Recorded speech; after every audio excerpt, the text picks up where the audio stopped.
it's kind of funny because to me, even as a man, I mean, I know am I supposed to be swept away by this type of romance? I think I'm a really romantic kind of guy. I think I must have that in me because yeah, for me, I watch this and I'm just like, it's breathtaking. I mean, he says, "You have bewitched me body and soul, and I love and love and love you, and never wish to be parted from you from this day on." And by the way, I don't have that written in front of me. Like I just happen to know it because it's just so beautiful. And it's like every time I watch the movie, I'm just like, I'm holding my breath. And I turn to Hazel, the scene ends, and it cuts away. And she's staring at her phone. No, no, this is a zero phone movie from Hazel. This is a zero phone Hazel. Zero phone. For anyone who has not listened to our other episodes, we rate movies by how many times Hazel looks at her phone. If this is a 5-phone Hazel, it means she was looking at her phone the whole time. This is 0-phone Hazel, meaning she did not look at her phone. This is, wow, she was bewitched by this movie. They don't chase clout, they just chase the lore. Dig scenes that the mainstream ignores, where light fights dark in a fabled war. Yeah, the truth gets told when the movie's born. I'm the break in the flicker, the cut in the edit, the blade through the credits, a frame they embedded. Light in the distance, persistence poetic. The dark is a prison, I brighten with aesthetic. No stunt doubles, I tumble through trap fights. The scripts in my soul, I control when my track spikes. Whisper in a reel, I reveal with the black light. The dark is a canvas that I carve with the flashlight. Call it a war cry, a cinematic spark. Puzzling shadows, a code of the art. It's Andrew and Greg and the legacy embarks. Our voices ignite and we light up the dark. This is Pride and Prejudice. All right, so you want to start this one with a little shout out to Mom here. Let's give us a little backstory here. Well, that's a funny way. Yeah, you keep mentioning that, actually. You keep mentioning my mom. My mom does love Pride and Prejudice. I think all moms love Pride and Prejudice. I actually don't really associate it with my mom. My mom doesn't like this movie. So that's something we can talk Then about. why is this like a pick that's associated with your mom in my brain? I was like, Andrew's mom gets a pick, right? And it's going to be Pride and Prejudice, but I don't know. So when does your mom really get a pick? And why are we doing Pride and Prejudice? We're doing Pride and Prejudice because it's the 20-year anniversary of the movie. The movie came out this week, 20 years ago in 2005. And I have like a memory of this movie. I saw it in the theater on a date. And it was a very memorable date because it was a date that made me realize that the quality of the movie you see on a date directly influences how good you feel the date is. And it was in New York City, Times Square. We were in college. Yeah, and I just remember we walked down Broadway, downtown, to go to a restaurant after, and I just raved about the movie the whole time. It was easy. It was like a fun date because it was this romantic movie that girls like, but then it has all this filmmaking stuff in it that I just found so exciting. And yeah, at the time, I loved Keira Knightley. Had a huge crush on Keira Knightley. I think she might be my only ever like Hollywood crush. She's your hall pass?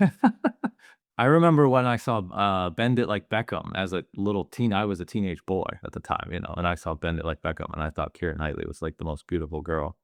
And so she was somebody where I just watched a bunch of her movies. Like when she had a new movie come out, I was interested. And I loved Love Actually. Loved her in that. And Pirates of the Caribbean, right? And yeah, as a teenage boy, I was just like, in love with her.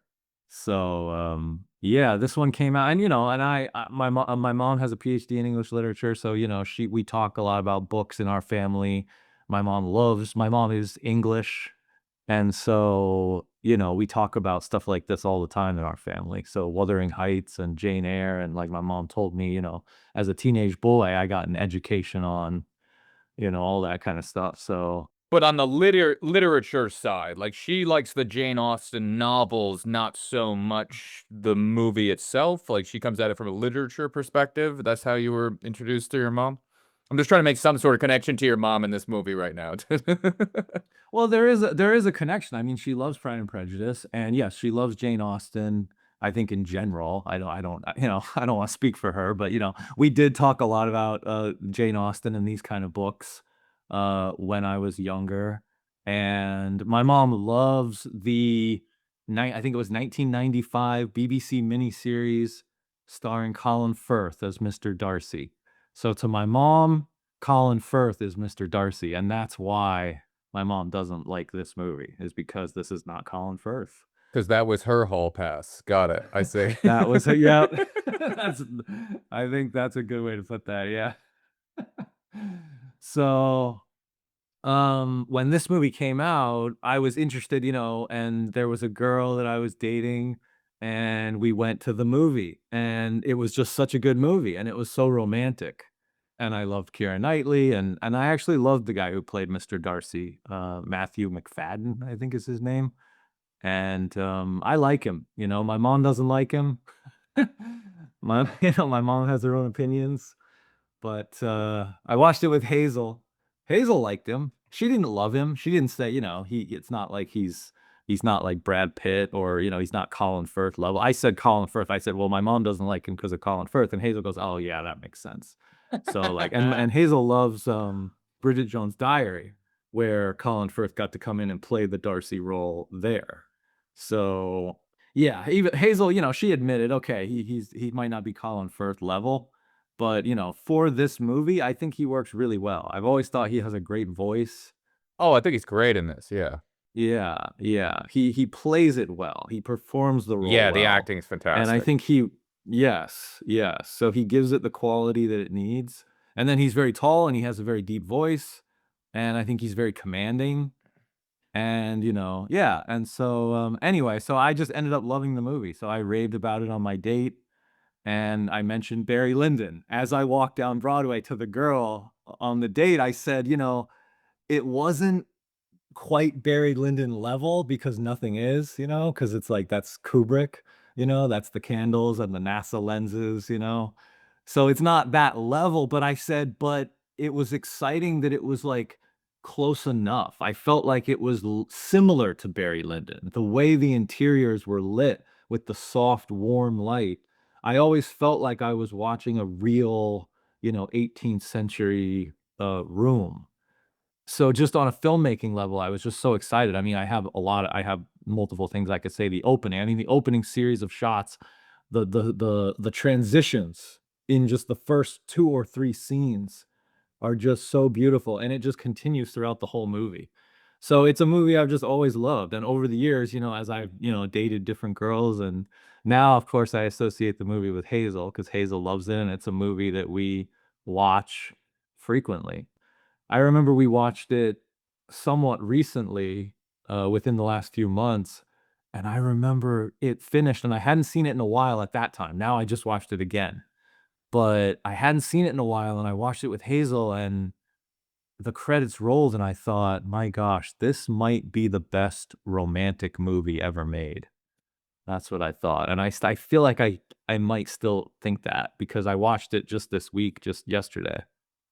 And yeah, I don't know. I mean, it's just as for this type of movie, I think this is my favorite one of this type of movie. Romantic period piece film. To me, this is the number one. This episode of Light Up the Dark is brought to you by Pemberley, the new dating app that connects you with eligible partners who can dance, read poetry, and brood attractively by the window. Are you tired of modern dating apps that are full of Wickhams, but no Darcys? At Pemberley, we believe true love shouldn't start with a swipe. It should start with an insult, a misunderstanding, and possibly a heated argument in the rain that almost ends in a kiss. Swipe right? We prefer request a dance. Our proprietary compatibility algorithm measures your levels of pride and prejudice to ensure you're paired with someone who will challenge your ego just enough. Whether you're a hopeless romantic like Jane or a chronic overthinker like Lizzie, Pemberley will help you find your very own emotionally unavailable landowner to fix. Download Pemberley and start passive-aggressively chatting today. Use promo code Andrew and Greg, and you'll get 10% off your first ball. Pemberley, Because first impressions are overrated. Yeah, I mean, I could see why Hazel would love it. Also, you know, we just did Twilight recently. I mean, Mr. Darcy, if you really look at what's happening here, this is Edward from Twilight. He's the mysterious guy who doesn't speak too much, and everyone's whispering about Mr. Darcy the whole time, and he looks like he's stone cold on the outside. And then as the movie goes on, you get to see this little underbelly of him come out, and, you know, then he's defining his love to her in such a very much way where I was like, there's a lot of tropes in here where specifically, like, the women would love this in a movie or in this type of setting. And I fall for it completely as well, watching this, because you're watching through her perspective, you know, the Keira Knightley character throughout this. And she's not you know, a typical character, especially compared to, you know, her sisters or people around her. She's a very you know, go by the way of my own self. And I tried to think of why, because this is my second viewing of this movie.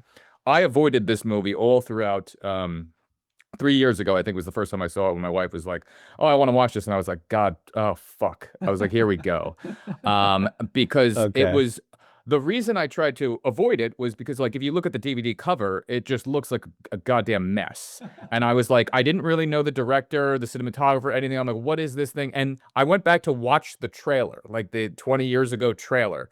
And it literally starts out like one of those, not like in a world where, but it literally starts out, and I wrote down the line, in an era when marrying a rich man is all a woman could hope for, Miss Bennet was way ahead of her time. And it's just like the trailer is so bad.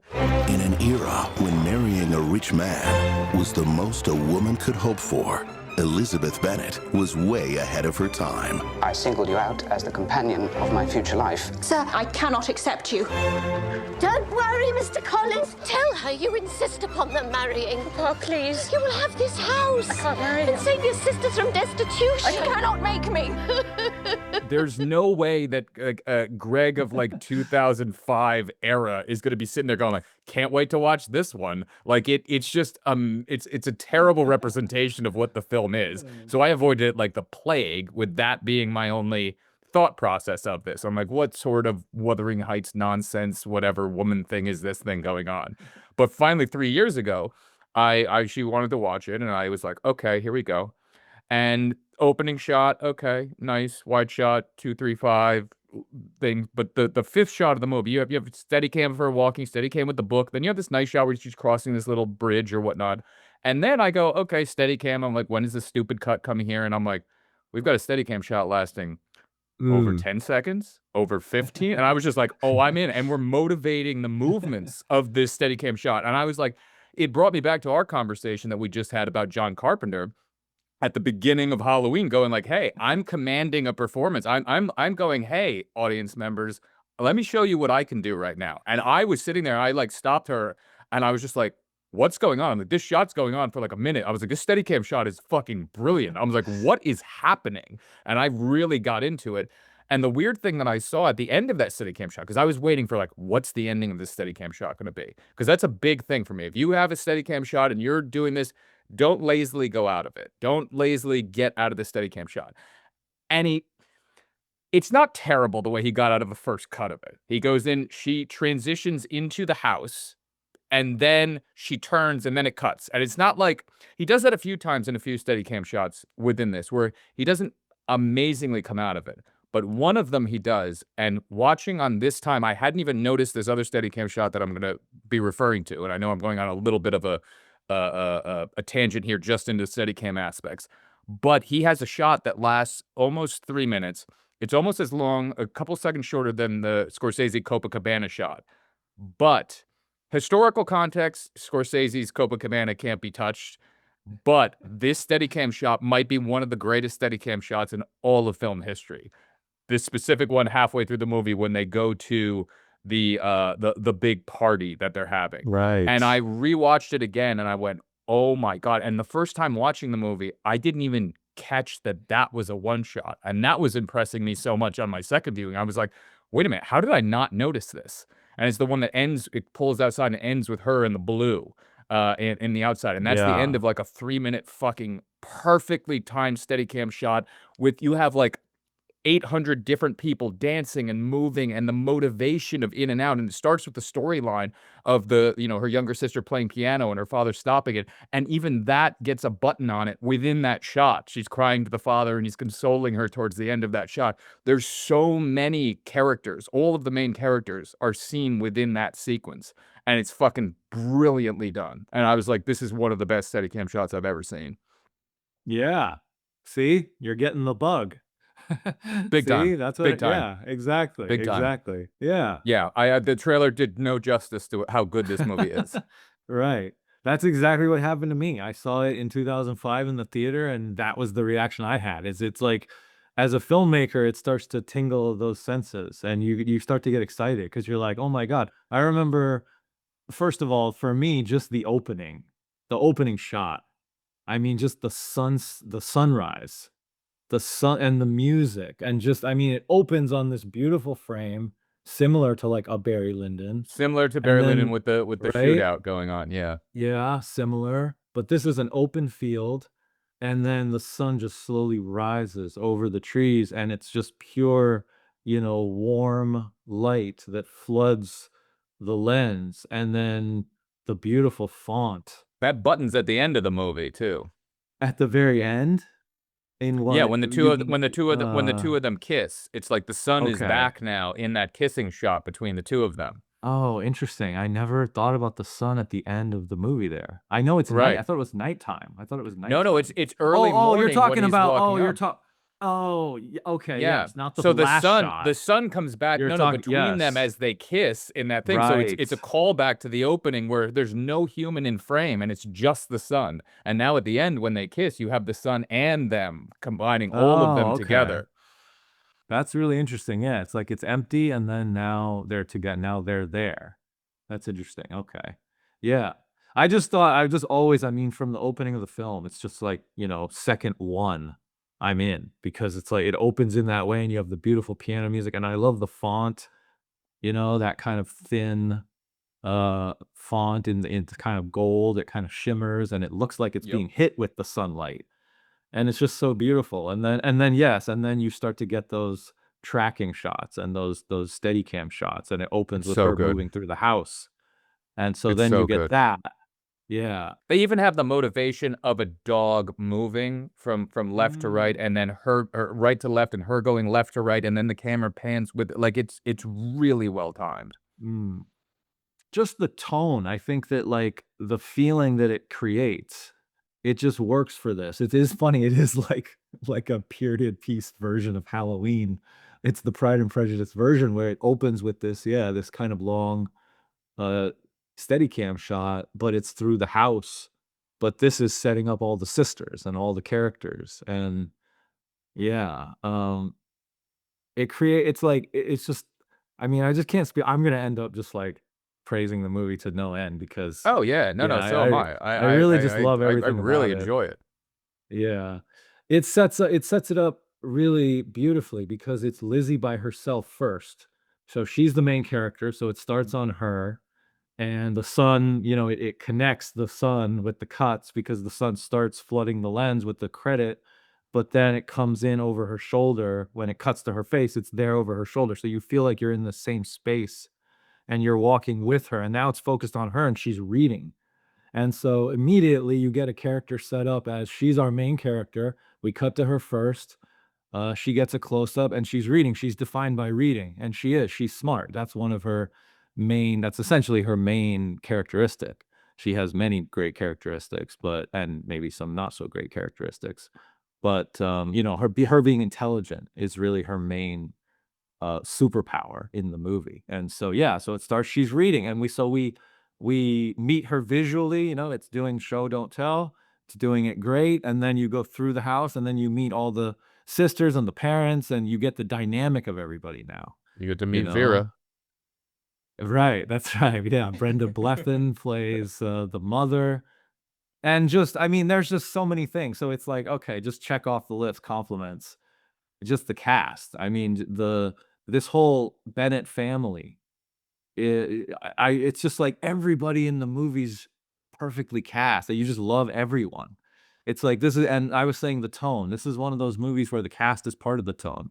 this is one of those movies for me where it's like you just wanna live inside of it, you know? It's like you open with that piano and the sun, and you're out in the English countryside, and you're walking with Lizzie, and so the unbroken take also has that feeling of like the period where it's like things are a little slower, you know, we're moving through. It's like it's not fast cuts.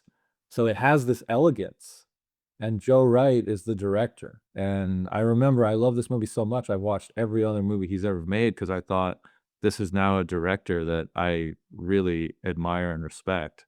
Because just the way he directed the movie. I mean, to me, Hazel asked me yesterday, she said, "What's your favorite thing about the film? Like your number one?" And I was like, "Oh my God, how can you choose one?" And I had two that popped into my head that were like side by side, and it was essentially the cast and the directing. So it's Yeah. just it's the way the movie's directed, and then it's the choice of all these actors, this ensemble.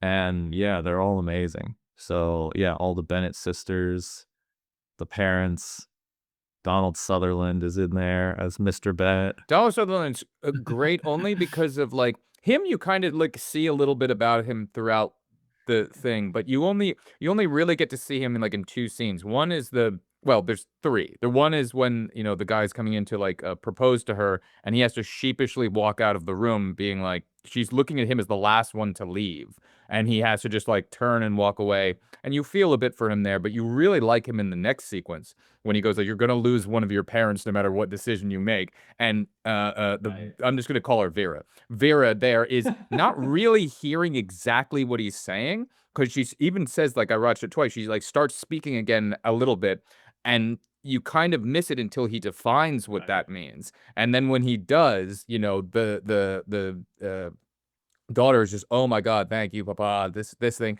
And then you really only get him one more time, which is the end of the movie when she's saying, like, "I wanna marry this man, I love this man." And that's the great scene between the two of them, where you get to see this father-daughter, relationship where he was like, "I couldn't give you away to anybody unless they deserve you," and this and that, and they have a really great moment there where you're like, "Oh, Donald Sutherland, your giant head is fantastic in this sequence."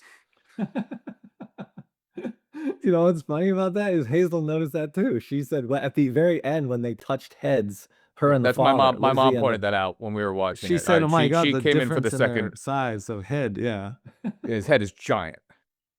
That's so funny that you noticed that too, because I didn't notice. Well, no, Hazel my just mom said, like, noticed "Did it. you see the difference?" She Oh, said it Hazel out. knows She it said too? it out Okay, that's loud. weird. Yeah, I'm All pointing right. out the women noticed the size Wow. of heads. Yeah, she knew the size of the Okay. head right away. Okay, yeah, yeah.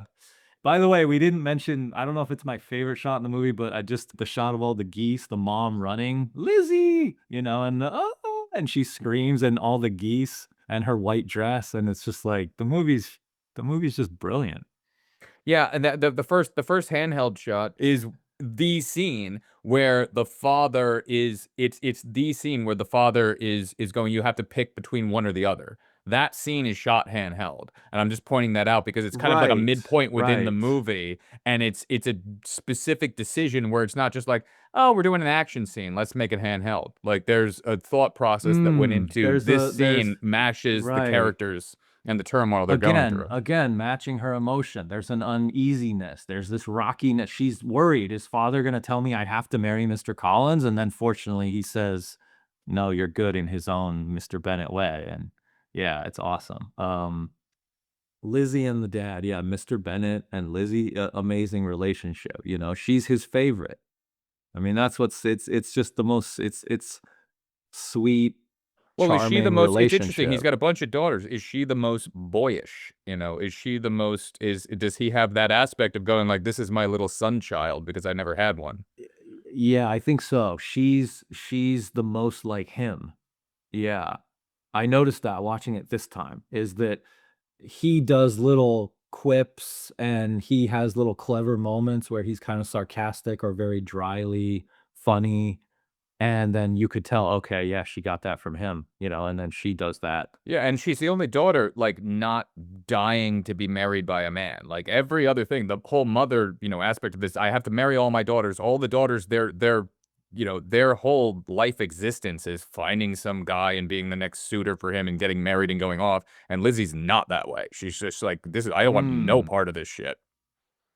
You're right, I never actually that never jumped out at me, but actually That's 100% true. Yeah, that because Jane is very interested in getting married, and then the two younger sisters are obsessed with it, And the right? mother, They're that's the entire mother's the motivation is to mother, marry right, off the all the mother. daughters. You're right, and then the youngest one, Mary, is kind of the emo weirdo of the family, so she's sort of separate. Um, but then you're right, Lizzie is not interested in getting married as much. She's the one who takes after the dad. She's the most boyish in the family. You're right about all of this. Yeah. Yeah. And this is why we have a podcast. It makes their relationship really special. Yeah. So that last scene, to jump to the end is, yeah, it's one of the, more tender kind of emotional moments of the movie for sure. Yeah. When he realizes that Lizzie actually does love Darcy, and You're gonna be happy. yeah, right, and he now has to come to terms with giving away his daughter, his favorite daughter. Yeah, so yeah, it's great. This episode of Light Up the Dark is brought to you by Jane's Quill, the monthly subscription box that delivers the lost art of letter writing straight to your door. Every month you'll receive hand-pressed stationery, authentic tea stains, and a personalized wax seal to make all your friends jealous. Are you tired of texting? Express your affections the Austen way, with 3 pages of perfect penmanship that say absolutely nothing directly. Whether you're confessing love, declining a proposal, or simply apologizing for existing, Jane's Quill has you covered. Your Quill to Heart membership even includes a randomized, misdelivered letter feature, so you can experience heartbreak the way it was meant to be, while waiting for the postal service. Sign up today at janesquill.co.uk and use promo code Andrew and Greg for a free sample of our limited edition Ink of Regret. Jane's Quill. Because sometimes a text just isn't repressed enough.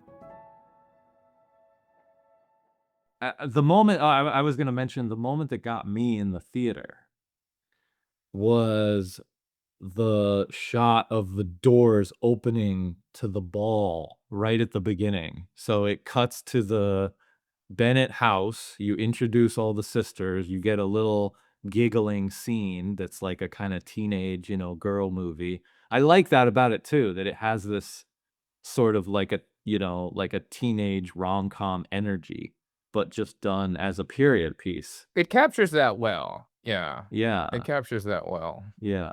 And it doesn't turn it into like a 90s nightmare type, film. Like it balances the edge on that and always keeps you in that period piece feel really well. Yeah. I noticed that. Did you notice this? I thought on this viewing, I just noticed, I thought it had a kind of 1970s style a little bit. Yeah? Okay, yeah. Yeah. The hairstyle started jumping out at me as being a little bit 70s influenced, and then there were lots of zooms. These kind of bit similar. I think there's a reason why we both thought about Barry Lyndon. No, yeah, Yeah. 100%. And he even uses the same music in there, that dun dun dun dun dun dun dun dun dun dun dun dun dun dun. He's got that exact same Barry Lyndon song when they're walking through. Like he's calling out, Is like, that "Hey, what I that fucking is? love." Yeah, he goes, "I fucking Okay. love Barry Lyndon." Like that's all throughout this. Those Okay. zooms are Barry Lyndon zooms. Like, and his Steadicam work is like, "Hey, I'm gonna be up here with like doing shining shots." Like he's got Lots of Steadicam shots in this that zooms. are That's way interesting. better than any Steadicam shot, any one particular Steadicam shot in The Shining. When you say Steadicam shot in The Shining, you think about Danny on the trike, you think about them going there, but there's not like a one shot that is in The Shining where it's like, oh my God, that's a one shot. The one shots that are Steadicam shots in this, I'm telling you, are rivaling Goodfellas. Like the specific one that I'm talking about is literally one of the greatest Steadicam shots of all time. It's at I can't 34 believe minutes it. and 34 minutes and 15 seconds. It's in that the ballroom Steadicam shot for anybody who wants to actually watch it. Right, yeah. Or maybe it's 25:40. I forget which one. I wrote down 2 of those time codes. Mm. Sorry. No, I wrote down so many Steadicam shots. It's 42:15 to 45:11. Yeah, sorry. It's the 42:15. Okay, yeah. Okay. Leave all those in just so somebody can Yeah, know this is which, great. like, Yeah, jump this to is all like of those. which They're all yeah. great Steadicam Right. shots. I was gonna say I can't believe, but you're right. It actually like the movie actually has a very Kubrick quality. I never really defined it like that in my mind, but it's true actually. It's very Barry Lyndon, and it has this heat. Kubrick loves Steadicam shots, and it has lots of Barry Lyndon like zooms. Yeah, and it has the very soft lighting, very natural. It's kind of like a pop, more Hollywood Kubrick, like version of this. Yeah, he's got whole sequences at tables where in there you see those long candles in there. Now, obviously, this is not Uh, candle lit, but it's got a bunch of great cinematography lighting it as well. But the thing about this, how they say in Barry Lyndon, he had a sum of 10,000 per year that they say in this or whatever. They almost have the same line in there. I'm sure that's just the way people spoke at the time. But think about the ribbons. Remember how many ribbons, how many yards can you like? And this has so many ribbon sequences with the girls having ribbons in them. Like there's so many Lyndon connections within yeah, this. Maybe ribbons was a giant maybe, thing that's all yeah. over the place, but I can't imagine the director of this not being obsessed with Barry Lyndon and studying that and talking with the cinematographer about it because there's so many little idiosyncratic things that you're just like, dude, this is so Lyndon. Like it's inspired by it. Yeah. Yeah, definitely, yeah. Well, it came out in the mid 2000s. I realized that was a time when the 70s was back in fashion. And so I think there was this sort of echo from the 70s at that time. I noticed Mr. Darcy's hair. It has this kind of shaggy, sort of little 70s vibe to it. Yeah, and then the zooms were really what, like, really tipped me off, where I'm just like, "Oh my god," it keeps doing these zooms where there was one part where I think they were at the table with Mr. Collins, and the camera just kinda slowly zooms into the table, and it's, like, very noticeable where you're like, "Well, why are we zooming right now?" And it does these kind of snap zooms onto Lizzie sometimes. Yeah, very Kubrick, very Barry Lyndon. That's interesting, yeah. Yeah. Maybe that's why for us, it has, like, a fun quality. He's doing a little bit of a wink, like, just a little bit. No, he is because a lot of Yeah. these types of movies that you see are the care and attention is not placed upon the filmmaking aspects. It's like Mhm. just do over the shoulders and just get the scene done. Like one of the best like Right. sequences in here is when she's dancing with Darcy and it's like a zoomed in shot that's just following her in a close up. And I'm sitting there going like this is the most brilliant way to actually film this sequence. You have people's heads moving through and you're viewing it as if you would be if you were there. And it's not cutting back and forth or doing anything, and you just get entranced by what they're saying and the movements, and they can only speak to each other. They get separated and then have to come back Mm. together, and they get a second to say something, and then they just go, and it just takes its time. And you're leaning in as the audience going, "Oh, what are they gonna say? How is this interaction going?" Like, it draws you in a really nice, well thought out way that's not just like, "Film the coverage and we'll deal with it in editing," which is a lot of what happens in this type of period piece type movie. Yeah. I have a little tidbit about that scene, when her and Darcy dance, and then yeah, it's just all one take. First of all, I noticed that it was done really well in the movie where when she dances with Mr. Collins, it's cutting and it's very Mhm. jarring, and Yes. it's like arrhythmical. And then when it goes to Darcy, it's one smooth single take, and so it's like it flows. So, yeah, he's contrasting the 2, just very subtly, very beautifully.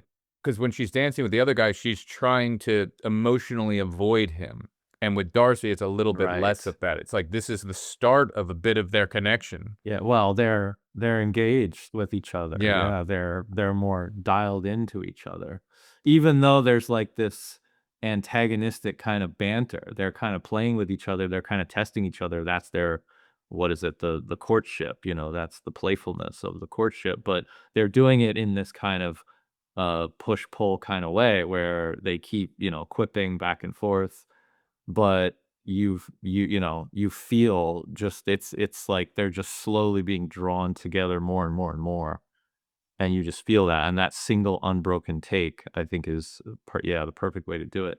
I happen to know this is like a Greg behind the scenes detail that I happen to know that maybe you'll like to hear. I would love to I hear think this. I think I heard this on the As Joe Pesci would commentary. say as Joe Pesci would say in My Cousin Vinny, "I would love to hear this." Joe Wright said that he and the editor had edited together a beautiful version of that dance where he did use a series of shots. and they created a, beautiful rhythmical edit. And he said, they had worked on it for like 2 weeks. And at the end of week 2, they happened to grab a take that was that single take. And they both were watching the take and they both looked at each other and said, this should be the scene. And they scrapped everything they had edited and they just used that single take. That's fucking brilliant. That's like the opening of Apocalypse Now when they just found the opening shot that it explodes, the entire jungle, Right. and they found that in the fucking Right. trash can, and they're like, "Wait, what's this? Oh, let's put that on. Oh, let's put the doors to this." Yeah.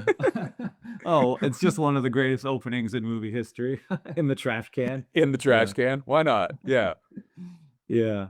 So, yeah, I mean, like you had trouble finding which shot was it. It's because that's how many amazing shots there are in the movie. I mean, I noticed that almost every scene, certainly every major sequence, every major part of the film, it opens with a very engaging introductory shot, and then it closes with a closing shot that's, like, very strategic, and oftentimes they are like a mirror of each other. Like with the party that you're talking about, we enter that party with one long, Steadicam shot also, right? And so we're introduced through the moving camera, and he coordinates the opening shot of that scene, and then we cut around throughout the scene, and there's amazing stuff in the middle of the scene. There's the dance, the unbroken dance.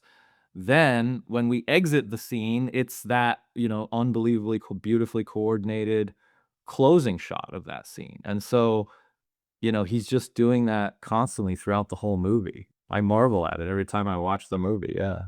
100%, and that's only I noticed only more of that this second time viewing because I was paying attention to it. My first viewing, I noticed the opening Steadicam shot, and then I just got dragged into the film, and I didn't notice these other one shots in it.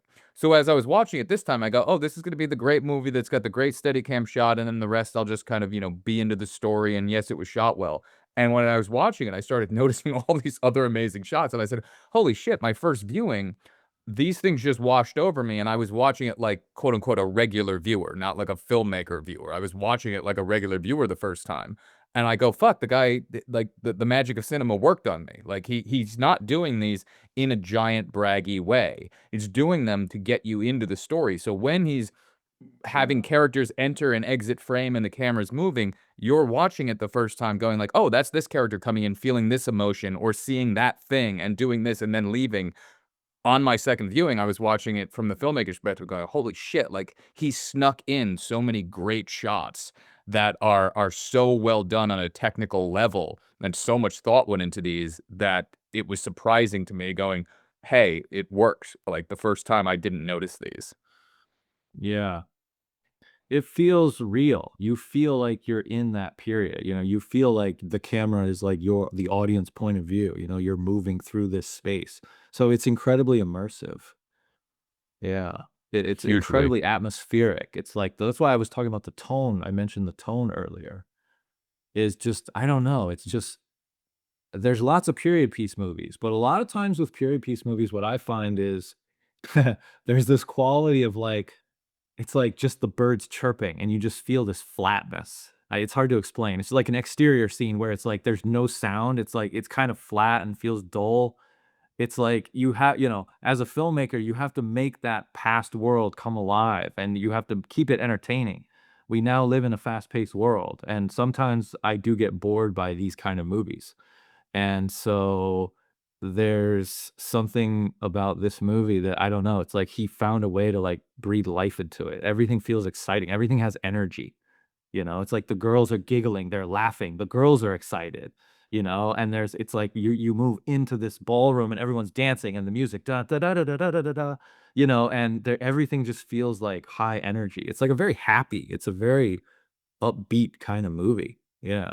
It's a perfect mix where everything worked out well, from the filmmaking to the lighting to all of the casting being perfect. There's nobody that you look at this and go like, "Oh, that was miscast. That one stands out." Like, they're all Yeah. to a perfect level of who they need to be. For me, I think it's the role Keira Knightley was born to play. I feel like she's just so perfect. So it's like it's the directing, And it's the tone, it's the way the scenes are lit, the costumes. I mean, just again, visually, it's just you wanna be inside of it. It's like it's so beautiful. Everything's just so beautiful looking. And then, yes, and then the cast. And then, led by Keira Knightley. And yeah, she's just, I think it's the role she was born to play. I asked Hazel that last night. I said, like, what do you think is her defining movie at this point? I mean, I know her career's not over, but like, as far as what we have, what's the role that she's most known for? And I don't know what you would say. If you go by most known for, if you just think about which is the biggest blockbuster one, people might just say the Pirates one or whatever. Right. That's the franchise that she's like Right. associated with. She's linked to that franchise, but people don't know her character. Like, and she wasn't the lead of that series. So that's Johnny Depp's defining role and film and series of films. Yes. I think you're right in terms of just like the fame. People associate her with Pirates of the Caribbean.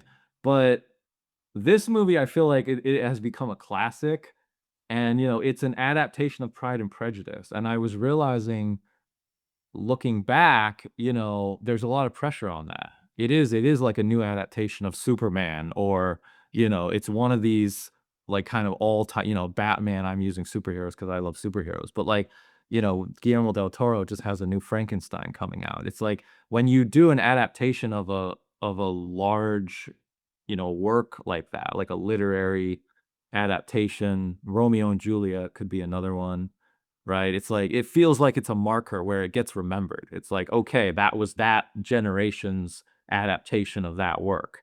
And so I do think there's a lot of pressure on that.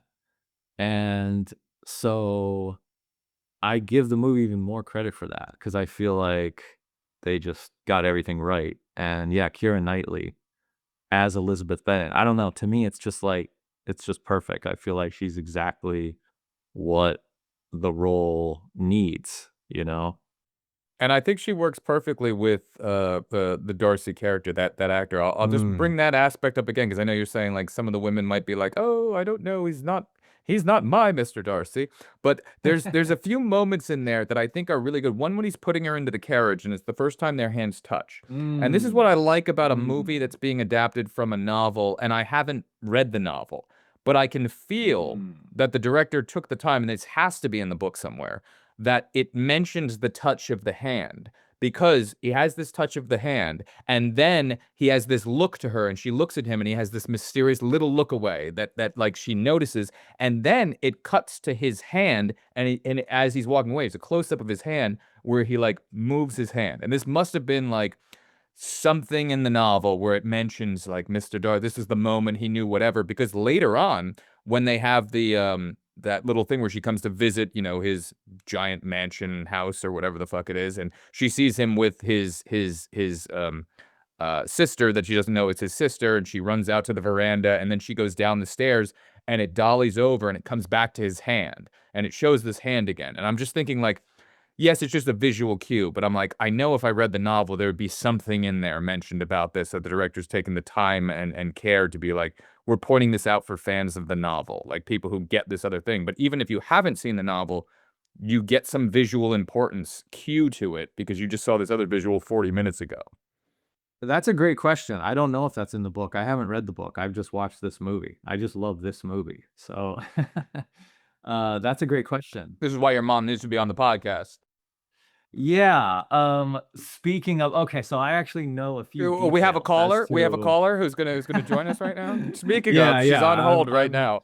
Right. I'm like a psychic medium. I can channel my mom's opinions because I remember a few things that she told me. Okay. If you're talking about differences between the movie and the book, there's a few reasons that she doesn't like this movie in the same ways as like I wouldn't like a Superman movie because I'm just so obsessed. I'm like nitpicking every detail, right? Basically, the reason that Stephen King didn't like Kubrick's Shining adaptation, that type of thing. And he goes, I'm Right. going to go out of way to make my own 3-part miniseries, which is exactly like my novel. Okay, so the first big one that I remember is that my mom said that when Lizzie walks to Bingley's house at the beginning of the film, and she enters in and they announce her, Miss Elizabeth Bennet, and she comes in and Darcy's sitting there with, I think it's Bingley's sister, The who red-haired woman is from this movie. yes. And Lizzie walks in and Bingley's sister says, "My gosh, Lizzie, did you walk here?" And Lizzie goes, "Yeah." And then they play out the scene. Darcy stands up and he acts very awkwardly, which, you know, we can talk about that. I think I realized this last viewing, he loves her from the moment he sees her. I think it's love at first sight. It's like that first look. And it's like, that's it. He's in love with her. So from that moment on, he's pretty much awkward and in love with her the whole time. So he like stands up very awkwardly. The sister makes a little comment and they play out the scene and then it cuts away. Now, after the movie ends, my mom was, you know, saying, "Oh, I don't know. I didn't like the adaptation, you know, for this reason and that reason."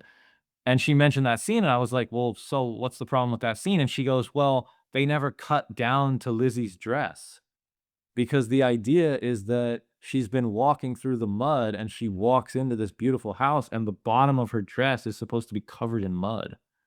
And they never show that to you." And the sister even makes a comment about it, but they never cut and they never show it. And so my mom was like, "Why didn't they show it?"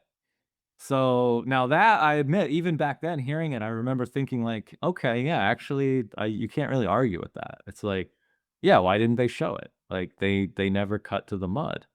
So I don't, I that one kind of does confuse me where I'm like, that's one of those details where if you love the book and you love those moments, you know, for me, I can relate to that. There are things I love about certain stories. And yeah, like Man of Steel, they don't give you Superman, you know, catching the helicopter.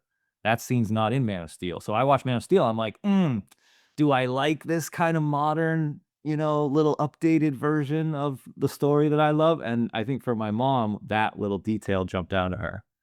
Yeah.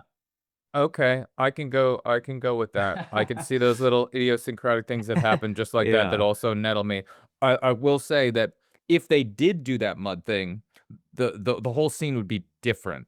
Just because I do like the way that they decided to walk around the room, and it is a carpeted room. So if you cut to this woman's like disheveled bottom pants type whatever the fuck, and then she's like, "Let's Right. walk around the room," and they have that little dialogue, the audience would be like, would these people do that? They know she's covered in mud. We're in this nice carpeted room. Why would they prance around? Like, audience would ask Yeah. themselves other questions. So I can almost, within the context of this scene in this movie, see why they'd take it out. But I could also see why somebody who would love the novel or love, you know, other things about it would go, "Oh, I was Yeah. waiting for that moment." Maybe she would be able to wash her dress in between. I don't know, but A woman of that era, I don't know. She's gonna have to well, undo all of her things, and her boots probably have those little knots on them, and she would need helpers. Like, I don't know. It's a whole mess. okay. All right, there's the biggest thing though that I remember that was the difference between the book and the movie. I think this is in the book. I know for a fact it's in the miniseries. And I think that was another issue is that my mom loves the BBC miniseries. So now she's also comparing this movie to that, not just to the book. So in the miniseries, there's a scene where when Lizzie, this is deeper into the middle of the film, Lizzie accidentally visits Pemberley. I believe it is the name. Is that the name of Darcy's house? That might be Bingley's house. I I mean, forget the I'm names not of, that yeah, crazy. I don't whatever. know that. Oh, This is okay. the big Darcy house, the mansion house The of the big Darcy Darcys. house, yeah. So Lizzie is with, I think it's like her aunt and uncle or somebody, and they accidentally are near Darcy's house and they walk in and she's looking at the statues, right? Okay, it's that scene. Now, I believe in the book and in the miniseries, Darcy is actually away. He's actually not home. And so Lizzie's at the house and they cut to Darcy on horseback arriving at the house. And I believe he takes his shirt off and he dives into a lake, into like a pond, and he swims across the pond and he comes out shirtless and he's wet. And it's I mean, supposed to be this that like, yeah. sounds that sounds like Fabio. That to me sounds like, okay, wait, what? I love the way that they did it in this movie because prior to this, every time she sees him, she's a little bit enchanted, but she's always giggly. I thought it was really interesting the way that they did in this film, and I don't know if this was, I guess from what you're saying, it was never done in the TV series or the novel. I thought it was very interesting that when she sees this statue of him, is the very first time that she's weirdly transfixed somehow by his beauty the way that he has always been with her. But she's staring into that, porcelain sculpture or, bust of him. And that's when you actually have a look on her face where she's like, oh, this is the first time she's appreciating this man, but it's not him. She's literally looking at a facsimile of him. And I thought that's interesting. I think that's much more interesting than a guy with his shirt off. And now she's like, oh, and now I love you, Fabio. Well, I think that was a great romantic hero moment, Mr. Darcy, right, with his shirt off, and it's a memorable moment, I think, for, probably for women of the Colin Firth generation like my mom, so I think she was expecting that to translate over, and so that's a pretty big difference where it's like they take away this big romantic hero moment. It's like doing Fast Times at Richmond High and not having the girl get out of the pool in the red bikini, and you're going, "Wait a Maybe, minute, yeah. you can't remake this without that scene. What's going on here?"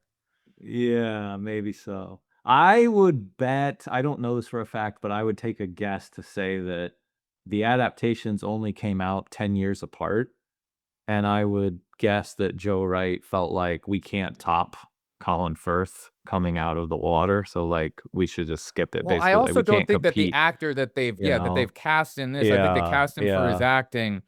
I mean, what are you gonna have a stunt double come out with fucking abs? Like, I mean, like he's a Yeah. I'm sure a very in shape man, but he's not gonna like cut down to 7% body fat and be like then his face gets all thin and like the rest of the movie's ruined just because you want to have some ab shot of this dude. Like it's gonna be a Yeah. little weird.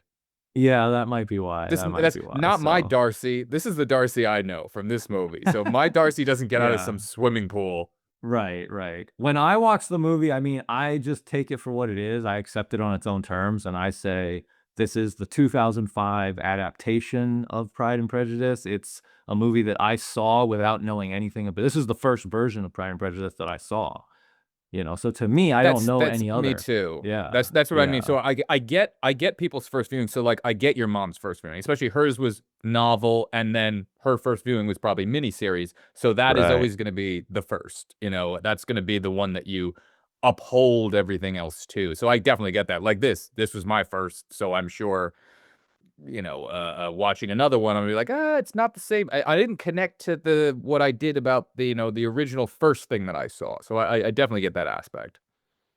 Yeah, yeah. But, I think the scene works. For me, I don't mind. I mean, I'm a guy. I don't need to see Darcy with his shirt off, I'm fine. I think the movie's great.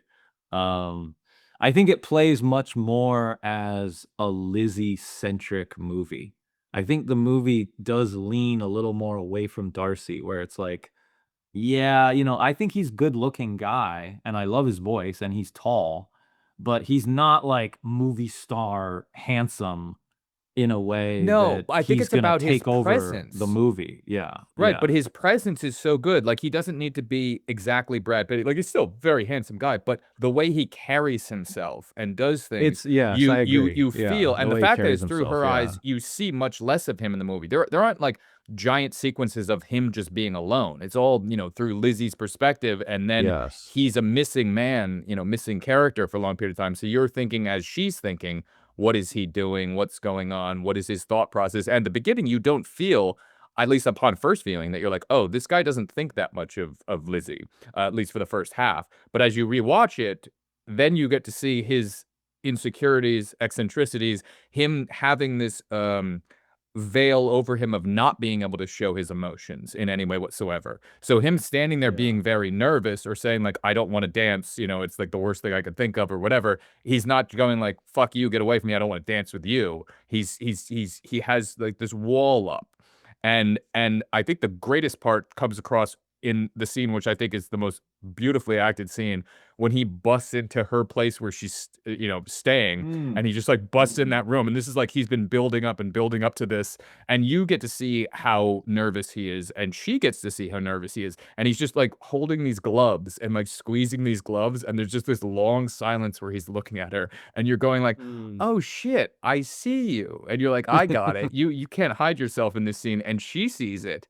And then he's saved by the bell where somebody's coming, and then he just runs away. And you're like, okay, this is a giant nervous child. Like he's grown up in the way of, I can put this veil of um stoicness that gets me through all aspects of life. And I'm very good with my quipping my words and saying this to certain people and go do this and go do that. But then this one girl makes him so nervous that he doesn't know how to act, and he acts like a little 5-year-old boy. And that's like the interesting thing that I think this actor plays so well, that vulnerability aspect of it. And that's when the rain scene, when they have that, he has that aspect of that vulnerability mixed with, I'm still putting up like my veil of using my words well here. And then he realizes that he said certain things, and then he has to put it in a letter to be like, I need to get these few points across correctly to you. These are the two Right, things where yeah. you might have gotten wrong with. And it's an interesting his acting is really good in this. I think without those little moments of vulnerability and me not connecting with those, I would kind of give much less two shits about the movie. Like their connection does need to feel the way it does with this for this movie to work. Well, I realized too, they have great chemistry. So it's not just about a single casting choice isolated, like, oh, he's not a good enough Darcy or whatever, not good looking enough, whatever it might be. It's actually also about the two of them together. And Keira Knightley with Matthew Macfadyen, these two together, I feel like they do have that chemistry where you can really feel it. There's something in the air between them in these roles, these two characters. I mean, the scenes are just so beautifully played and shot and everything staged. Like you mentioned the scene in the rain. I mean, that's a Oh, it's showstopper. fantastic. Yeah. Yeah, I mean, that's like it really is a showstopper. It's like you're holding your breath, and they're arguing, and there's that moment where they, almost kiss, and it's like you just feel the electricity. Yeah. And it's a great callback. That little moment where they're about to kiss and he turns away again, it's the same turn away that he did when he touched her hand the first time when she was getting into the carriage. That same little turn away happens. It's like we're building, and then there's that, and she has that moment of like, oh, like she was leaning in for this kiss. Like we're arguing. And then at the end, you realize they explain it. We're like, we're so goddamn similar. Like the two of us are so similar that's why we don't get fucking along, because we didn't get that about each other. This episode of Light Up the Dark is brought to you by the Mr. Darcy Method, the subscription training program for men who mean well, but communicate catastrophically. Each week, you'll receive a curated lesson designed to elevate your social skills from not if I can help it to you have bewitched me body and soul. You'll also get exclusive access to our advanced workshops like the art of the sad puppy dog face, quickly exiting rooms with the utmost dignity, and our top-rated masterclass, How to Propose Marriage Without Insulting the Family of Your Future Bride. Sign up today using promo code Andrew and Greg to receive our complimentary mini-course, How to Write the Perfect Passive-Aggressive Letter Defending Yourself. The Mr. Darcy Method, because good intentions deserve better execution. I mean, we talked about the movie is directed beautifully, cast beautifully. The way that the emotions actually genuinely come through, I think, is another thing to mention. Is like it's not just that the camera shots are beautiful or whatever, but it's that I think watching this version of Pride and Prejudice, I feel like I love Pride and Prejudice because of the movie. Because I love the story, Darcy and Lizzie and the Bennet family, and I fell in love with the story because of the way it was shown to me. It's like all those emotions and what you're supposed to feel, it all comes through. And so it's like Joe Wright, he's controlling your experience. This is why it's for me, such a well-directed movie, is he really is like controlling the experience the whole way through. And so you feel that they have this genuine tension at the beginning. The scene where, the ballroom scene where I mentioned, where just on a directorial level, that's where I started noticing, like, okay, whoever directed this is doing an incredible job. Those doors open, like it cuts to that first ballroom scene right at the beginning, and the doors open and you just get the symmetry, and it's like everyone's dancing. And I don't know, I think the camera dollies in, right? So you kind of move into the room. And yeah, it has that kind of very Lyndon quality, and it's beautifully lit. And then Lizzie, and then in the moment where she's insulted, right? So then Darcy says, she's not handsome enough to tempt me. and I Lizzie love that they always overhears it, refer to women right? as handsome in these in Yeah, this time handsome. period. It's always very funny. It's just Right, very yeah. different than nowadays, but it's a great period,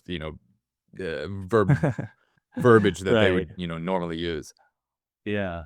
Yeah, and she overhears and, she's sitting, like, under the steps, and again, it has that kinda, like, fun sort of teenager you feel like you're at a school dance or something. It just has such great atmosphere, and yeah, she overhears, and it's like and Keira Knightley, she's so good, and just her acting, and she kinda sharply turns, and she's like she has that little spike of embarrassment of like, "Oh my god, he just said that, and my friend is sitting right here, and what an asshole," and she kinda hates him, and it's like yeah, and you really feel it, and then that carries all through the whole movie, and it's like the series of misunderstandings and just all of this, and then you mentioned the statue scene when she's actually starting to more fall for him.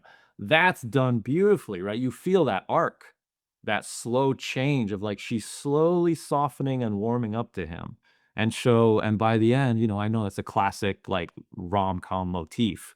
They hate each other at first, and by the end, they love each other, right? But this one does it just perfectly. I mean, it does it well. Again, it's like you feel it. It's like you're not thinking about the formula because 'cause you're just invested. For me, that's how I feel, and I'm taken on that journey, and so, yeah, you feel that slow turn over the course of the film. It ratchets really well, and it's just the fact that you brought up the doors twice in there, I wanna bring to you another shot Yes. of when they're closing down the Darcy house, they do the exact opposite, where those 2 Mm. guys come out with a cloth, and they're putting it over the table, and we pull back, and unmotivated, these doors just close, being like, "The Darcy house Okay. is closed now." So it was interesting just Okay. pointing out the doors opening, the doors closing. Yeah, I mean, just visually, I mean, I like I said, almost every scene has like some great visual choice. But certainly if you're gonna narrow it down to like a few key sequences, I mean, there's just so many. It's one of those movies where there's just like knockout scene after knockout scene, that's how I feel. It's like a string of just great scenes. Yeah, that's one of the most, like, gorgeous, like, Braveheart type shots is, like, her standing on the edge of this cliff, and there's, like, a 40-foot dolly Right. that's just going, and it's just holding in the shot being like, "What the majesty of this 235, like, Yeah. beautiful, Yeah. gorgeous shot." And then they have, And the music. it lets you feel it, and you get into that, like, you get into Yeah. the world, and those little, commas that are there are things that are normally taken out of I'm not talking about this TV series, but I'm saying normally, like, if Mm. there is, like, a period piece TV show, they don't allow you to linger. "Hey, we're gonna hold for 30 Mm. seconds in a shot like Mm. this," and just let the audience Mm. muse upon the feelings of what you've seen in the last couple scenes and allow you to think as you watch something beautiful. Well, it's truly romantic. I think that's what Joe Wright was able to capture is there's a genuine romance. It's not just that it's a love story. The visuals, tone, and the style of the movie's romantic, it's sweeping, it's epic, it's emotional, right? It's like an ocean. It's like waves crashing and that piano music, and it soars and the strings are soaring and then she's standing over and it's like her emotion, right? So this is a young teenage girl and she's confused and she's facing this world where if you don't get married as a woman in this age, the whole world that she knows is either marriage or death and she's got to make choices and it's like a series of chess moves, right? You have to make the right choices as a woman and they contrast her with the young woman, I think it's her like cousin or something, who ends up marrying Mr. Collins, right? And there's that scene on the swing where she's spinning another Oh, I love the visually spinning. another That's so exactly great. Was that her cousin? I thought it was exactly one of her sisters. Am I dumb? I don't no, know. it wasn't a sister, it was like a relative of the family. Okay. and Okay. And she goes, "I'm and 27. I have less choices now. I've got to marry." exactly. Yeah. Yeah, she lists off. She's like basically like, "Look, I'm down to my last few chess pieces. I got to make a winning move here, or else I'm out of the game." And that's what life was like for a woman back then. So that woman makes a little bit of a compromise. But I like how, see, that's what I love about the movie is the movie has such a sort of happy sweetness to it that even that woman is happy. Like she's like, yeah, I'm getting Oh, older. she's I totally better she find. was. But She she was. actually loves Mr. Collins. She's looking at him giving his sermon with, hearts in her eyes. Yeah, and Yeah. which is the funniest line when he says what does he say? He's, Through intercourse. through And then intercourse. He's shit. through Like the intercourse. the Sorry. intercourse. The cutaway to Yeah. the two sitting in like the front pew or whatever, and they're just like, "Oh fuck, did he just?" And then he covers it, and then that's a Right. great shot that goes from Right. him and it zooms over into her, and you get to see their conversation happening, Right. and that scene at Yes. the end of that scene, she has a great look where Darcy looks at her and she is looking at him, and it racks focus to her, and she takes a breath, and then cut away from that scene like. There's punctuations throughout Yeah. there. I'm only pointing out the filmmaking aspect of that because it's done so well to give you the jolt that you want to feel. It's what she felt. Oh my God, he's looking at me, this and that, and then we're out. And just the technique of shooting it in that way, in that lens, and doing the rack focus and having her head turn, it's a technical thing that's done so perfectly, but it's done so perfectly to give you that jolt. And that's like the care and attention that was placed into this to make you feel what the characters are feeling. I just realized I think it does have a subjective point of view through Lizzie's mind and heart, that you see the world through her eyes and through her emotions. I think I just realized it's always kind of favoring through Lizzie, the way she feels, the opening, you're out in the field, the sun rises, and then it cuts right to her. She's out in that field. Right. And then so it's like we're with her, that sunshine is on her back. And then standing over the cliff, right? So these are Same like thing, same because filmmaking. that shot ends with Yeah. now a close up on her that's just pushing into her slowly. It's always through And her perspective. right, Yeah. ends with and then the final shot of that ball in the middle of the movie that you reference where it pulls out and she's in the blue moonlight, right? It She's ends on her outside, feeling. away from Yes, everyone and that else. Yes, her feeling. That's a yes, perfect way of putting and that. then that blue moonlight, right, is like a visual expression of her feelings, her emotion at that moment, I would say. And talk about the Barry Lyndon out there on the veranda with the blue. Like it's another Right. aspect of. Yeah. So that's interesting. Yeah, I always wondered that about this movie. I always kind of marvel that like I don't, I do tend to like more guy-oriented movies. I like action movies and I like movies that have male lead characters. And this is one of the few films that just it's I put Morven Caller on the list, right? I don't know about that The one. Lynn I Ramsey. don't know about that one. Yeah, Okay, if I'm I not didn't, sure. I have to put that on there because that is through the eyes of female perspective, very different, Mm, but mm, such a good movie. yeah. Anyway, just that, but I just every time I watch the movie, I just feel so swept into it, and I feel like, yeah, I'm with Lizzie, and I love Lizzie, and I'm rooting for her, and yeah, and I'm rooting for her. I care about her sisters, but you really feel like you are her. It's You are like Lizzie. Yeah, yeah, yeah. yeah. It's like the characters, you care about the other sisters, but only because she cares about the other sister. It's like they're her sister, so you care about them through her. But And you get it really, through you her care because about her. she's a very progressive she's the most type of person that would be like a person from 2025 if they were placed in this environment. So it's very easy to get through her. All the rest of the sisters, they don't want to work, they don't want to do anything. Their whole life is just get married to a man. Just get married to a man. The mother is like, just get married to a man. Like all of those people are very unrelatable to almost Mm, anybody these mm, days. And the men are kind of stern and a little strange and mm. even this is a weird thing. The little guy who's like the little guy who's who proposes to Lizzie and she has to shoot him down or whatever. Yeah, Mr. Collins. Yes, yes.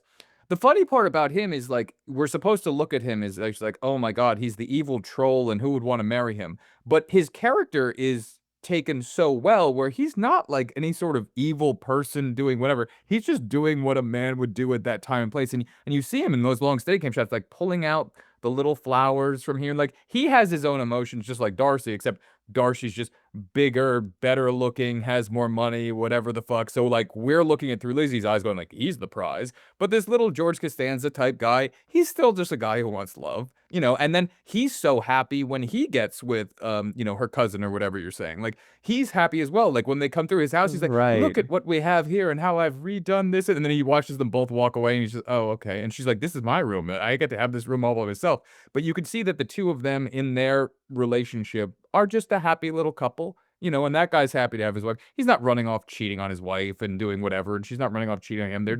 They're gonna grow up to be what Donald Sutherland is with Vera. You know, they're just gonna be like, hey, we just spend our life together, and that's what it is. 100%, yeah. Speaking of another great visual moment, the way Mr. Collins is introduced, the door, one half of the door opens and his face is cut in half. So it's like Wow, good visually, call out. Yeah. he's lowered, you know, he's sort of insulted visually. They don't even show his whole, right? It's like he has to appear and then he looks, you know, he leans and he looks on the other side of the door. Yeah, they're making him the doofy little guy the whole time. Like Right, here's this right. little you wouldn't want to be with this doofus. And Tom Hollander is the actor who plays Mr. Collins, and yeah, he's phenomenal. So he's It's yet great. another actor. He just, you know, again, rounding out the cast. And I agree. It's like you kind of love that character, but you don't really love to hate him or you don't hate him, but you You don't obviously hate don't him, want but you Lizzie. don't want Yeah, Lizzie to be with him, even though he'd be right, a good right. husband. But he wouldn't be a good husband for her. You know what I Not mean? for Like, you her, know it's a right, yeah. mismatch. Yeah, exactly. She would just Yeah, steamroll she would steamroll over him, oh, you know, completely. too Oh, easily. yeah. Completely, yeah. When she says that, I mean, she says, you know, "I'm the last woman. I'm sure I'm the last woman on earth who could ever make you happy," you know, and it's like, yeah, she's right. She 100% She's being knows. completely true. She's just like, Yeah, I have yeah, no yeah. veil or barrier between, like, my emotions and what comes out of my mouth. Like, I'm not gonna quip words here. Like, this is a fucking nightmare. This episode of Light Up the Dark is brought to you by Collins Etiquette Consulting, the premier service for anyone looking to refine their manners, improve their social grace, or simply avoid proposing marriage in the most uncomfortable way possible. We'll teach you how to compliment a lady's fine eyes without making it weird, how to gracefully accept rejection, and how to tap a tall man on the shoulder at a party without getting accidentally hit in the face when he turns around. Whether you're meeting your future in-laws or cornering your cousin at the breakfast table to make her an offer she absolutely doesn't want, Collins Etiquette Consulting ensures you do it with the utmost civility. Enroll today and enter the promo code Andrew and Greg to gain access to exclusive mini courses like how not to accidentally mention intercourse in church and frequent name dropping, a beginner's guide. Collins Etiquette Consulting, because confidence is next to godliness and humility is, well, also next to godliness. What you said about that she's the most modern character, I think that might be why Pride and Prejudice has really lasted for the centuries, and I think I think it has emerged as really the number one book like this, you know, of this era and of this type, you know, the kind of British, like, sort of period piece romance, this type of story. I think this is the number one. It's the defining story. And why is that? It has lasted. You know, there have been adaptations of this movie for as long as the movie business has existed. And why is that? It keeps getting remade. And I think that what you said, that might be the reason, is it happens to be that this Lizzie Bennet character, she's like a modern woman dropped in this time period. Because you're right, all of her personality traits are very modern, actually. Are very modern, but think about that. That means that fuck the time period, who knows? Whenever this was written, that this might have been her character might have been to that audience much more shocking. Like, oh my God, she's Mm. acting so crazy. But to us, everyone else is acting crazy, and she's acting normal the way people would today. So it's like it's weird how it does stand the test of time, even though now she's not a shocking character. She's only shocking to us in relation to how the other characters act. But to us, she's acting normal, and look at all these other people trapped 200 years ago. That's a great way to see it, yeah, that we watch it from our modern point of view, and we see, "Oh, look at these uptight, kinda stuffy, you know, British people with all their rules, and they're the weird ones." But then to But them, the novel she's the was weird written one. to show that Yeah, she's the weird one. right. She's the weird one, yeah. That's really cool. That's why, and again, I think that's why Keira Knightley is so good, because it's like she just embodies all of that. She has that. There's something about her that's like she works really well for period pieces, but I also believe she's a modern girl. Like she can be in present day movies as well. She is an actor who can walk in both of those worlds. So when you put her in this role, I think that's why I go back to saying, to me, it's like her defining role, because it's like what the Lizzie Bennet character needs is everything Keira Knightley is as an actor. It's all her natural qualities. She seems very smart. Obviously, she's beautiful. She's very pretty, but she's not like drop dead supermodel. She's not like that type of woman.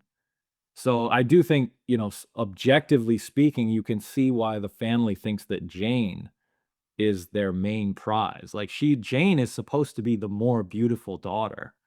And then Right, Lizzie's she's like, supposed to be, yeah. Lizzie's supposed to actually, the character is written as she's supposed to be a little bit more plain, like a little bit, like pretty, but not, drop dead, gorgeous. I know what you mean. It's hard to make Keira Yeah. Knightley plain, but I know what you mean. It is, but in the context of the film, I think she has this kind of bookishness. There it is. You just brought it back to our early episodes. Within the context of the film, for any of our old listeners. Yeah. Keira Knightley, she has like, and the way the character is, yeah, there's a bookishness. There's like a nerdiness, she's very smart. She's basically the smartest person in the room. So she's like able to do these quips. And, you mentioned at the very beginning of the conversation how it's almost like a female fantasy. And I thought that there's that moment in the ballroom at the very beginning, the opening scene where Darcy insults her and he says, not handsome enough to tempt me. And then later they have a little exchange and Darcy says, well, what would you recommend to encourage affection? And she says, dancing, even if one's partner is barely tolerable. And then she turns and walks out and she has this amazing, like, female walkout where it's like, I said the perfect thing and then I got to have my, like, grand exit. I literally wrote that exact thing down. It says, dancing, even if one's partner is barely tolerable, turn, walk away, 1320. It's like, I wanted to bring that up. I'm glad you brought up that exact thing. Yeah, it's just like, because there you love her. It's like, there it is. It's like she's smart. She's able to say the exact perfect thing that rides the line between what's socially acceptable, but just, I want you to know how I feel, And what I love so much about this particular love story is that Darcy loves that, that in return, he's not somebody who then is insulted by her and thinks, oh gosh, what a horrible young woman. No, he loves it. He's like, wow, she's so cool. It's Right. like And I think that's the thing. He's not like betwixt by her like beauty right away. He loves that moment of, hey, no woman has ever stood up to me, because he's very, I say things and people go shudder and, oh my God, Darcy said this. Oh, okay, do it. And she's just like, fuck you, bitch. I'm on your level. Fucking, I'm walking away. And that walk away is a great like pull back, and you see him in the background still just looking at her in her direction as she's just walking away. So like you get the fact that, and she's not looking back at him, but he's staring at her going, wow, what was that creature that I just I just met right now? Who is that? Yeah, I love that. It makes it. He becomes more attracted to him because of the way she treats him. You know what I mean? Like she's not, before that, she's not, oh, you're the beautiful daughter, this and that. It is the older sister, if there was going to be one or whatever. But because she treated him that way and walked away like kids on school playgrounds, he's like, oh, yeah, you now you have my attention. What was that? And now she becomes this big, beautiful thing to him because she's rare. She's rare. Right. Yeah. Right there. Oh, okay. There you go. He's got the shining T-shirt. Okay, this is great. For the listeners at home, Greg is wearing a shining carpet T-shirt. This is the orange hexagonal carpet. Yeah, that's pretty good. It's one of my faves.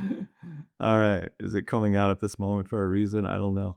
No. It was getting a little hot in the room. I was thinking about Keira too much.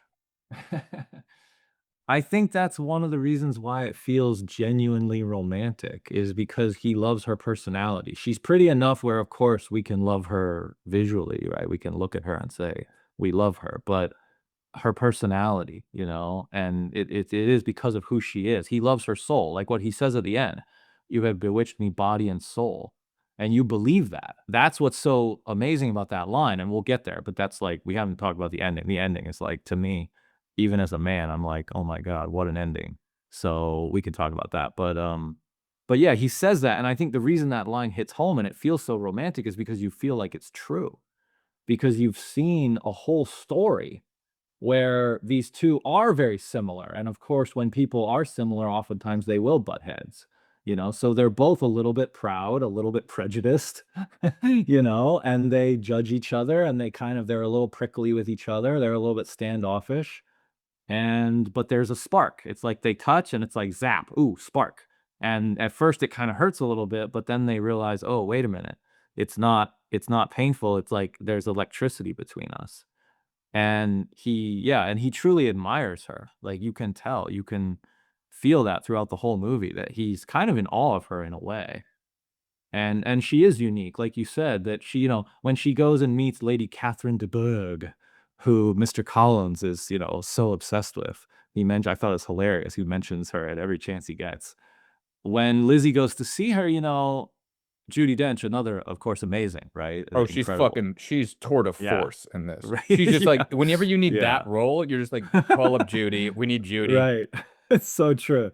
We need a queen. We need somebody who's just like, I will dominate everyone in any situation whatsoever. I was gonna say the words for Judi Dench are like, what do you even say? It command it, yeah, just commands the screen, just She dominates could the murder. room. You could take Like, just speaking of the movie or speaking of the television show. Who's Darcy in? You know, the TV show that he's in. the actor? Yeah, it starts with an Oh, what was S. he in? It's Right. been recent. What show His was he in? underling was I his underling forget. Brian I know he's in Cox a or hit TV Brian show. Cox was in it. It's Succession. He's in Succession. Oh, yes. Yes. Yes, I So don't what I'm watch saying, Succession. Okay, yes. right, what's fantastic, but he's in this, and he's, you know, it's 20 years later or whatnot, and he's in it. It's been fantastic. He's great in the show. That's the first time I got to know him, so that's how my wife convinced me to watch this movie. She goes, "Oh, you really like him in Okay. Succession? This is my way into getting you to watch Pride and Prejudice." And I was like, "Okay." I was like, "I like him, so let's see what he's like when he was a younger heartthrob, you know, in this type of movie." But the reason I brought Yeah. it up because I was basically saying Judi Dench is so powerful that you could take Brian Cox's role in Succession, replace him with Judi Dench, and it would just work. It would just work. It would be Right. it would change from a man to a woman, but it would be, I am a commanding, terrifying force that is in this that just drives everything forward and like get out of my way. Like she's terrifying. And the Yeah. great thing about that is when she comes to the house and she's being as terrifying as possible, that's when you get to see how strong Lizzie is and standing up to her. And you're like, holy Yeah. fuck. You're like, how could they bring her as in like no one could ever stand up to this person? Yeah. In 2005, I mean, Judi Dench, I think, was a get for this role. I mean, for her to come in and kind of like she like The bats, you Dane. know, she's like the cleanup hitter. She like comes in at the end and like knocks it out of the park. Just it's all set up perfectly for her. And then she comes in at this heavyweight, like later in the story, and just brings all this weight.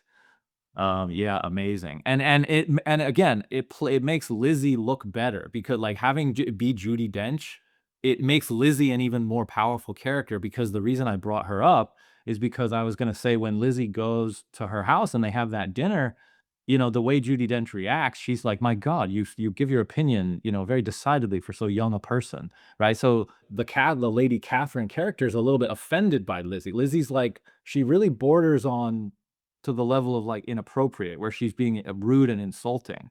But she has that quality. She has a swagger. Lizzie, the character, has like this kind of almost like rock star swagger where she's Because she's like, got nothing to lose. Every other character yeah, has something to lose. She's like, fuck you. I don't need your men. I don't need this. I don't need that. I don't need any of this shit. Like she plays it that way until right at the end when she's like finally falls for Mr. Darcy. Now that's where the movie or the story between her evolving and him evolving is really going to start because now she has something to lose. Prior to that, it was like, okay, you're going to lose one of your parents, or you're going to lose this, or you're going to lose that. And yes, she loves her sisters and all that, but she was not operating outside of the family as if she had anything to lose. Yeah, I wonder like what her plan is. I don't know. I don't like where does that swagger come from? I mean, she does have something to lose, but I think she is a little bit young and naive. Like there's also something charming about the character in that way where she's not perfect. She is a little bit naive and she is a little bit ignorant of the ways of the world and she doesn't really know. She is like a teenage girl. You know, the movie has this period piece quality, so it kind of feels like it should be a mature, quote unquote, type of movie. But the movie, I think that's one reason why it's so good is it has this youthfulness. That's where I think I said it has like energy. Is it feels very youthful because it's like these group of sisters and they're all very young and they're giggling and they're boy crazy. And then you have Keira Knightley as Lizzie, and Lizzie's like she thinks she's the smartest one in the room.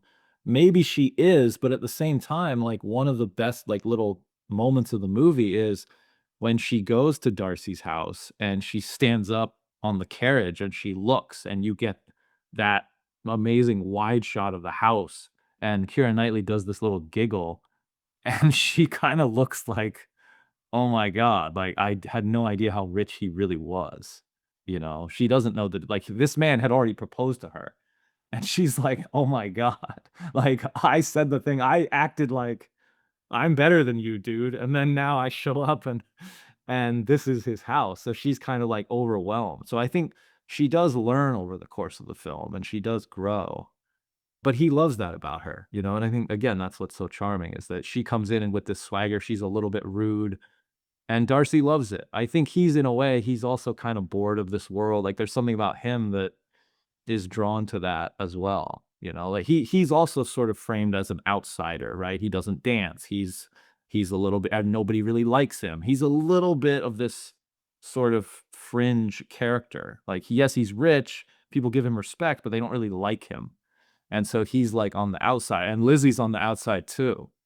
Yeah, it's the only time we see him vulnerable is when he you know, the sister's playing piano and then he, like, grabs her and spins her and laughs, and, like, that's, like, a little moment where you get to see the veil of Darcy, you know, this big, oh, there's just every other character talks about him like, "Oh, it's Mr. Darcy, it's Mr. Darcy," and he's always proper, prim, everything before that, and then you see that little moment, and she thinks she's seeing something else. She doesn't know that that's, you know, the sister at the time she's seeing that, but that's the only time you see him with his guard down, you know, outside of that. And it's a moment that she caught, a personal private moment between him and his sister. And she's thinking, oh, you know, he's fucking some 14-year-old.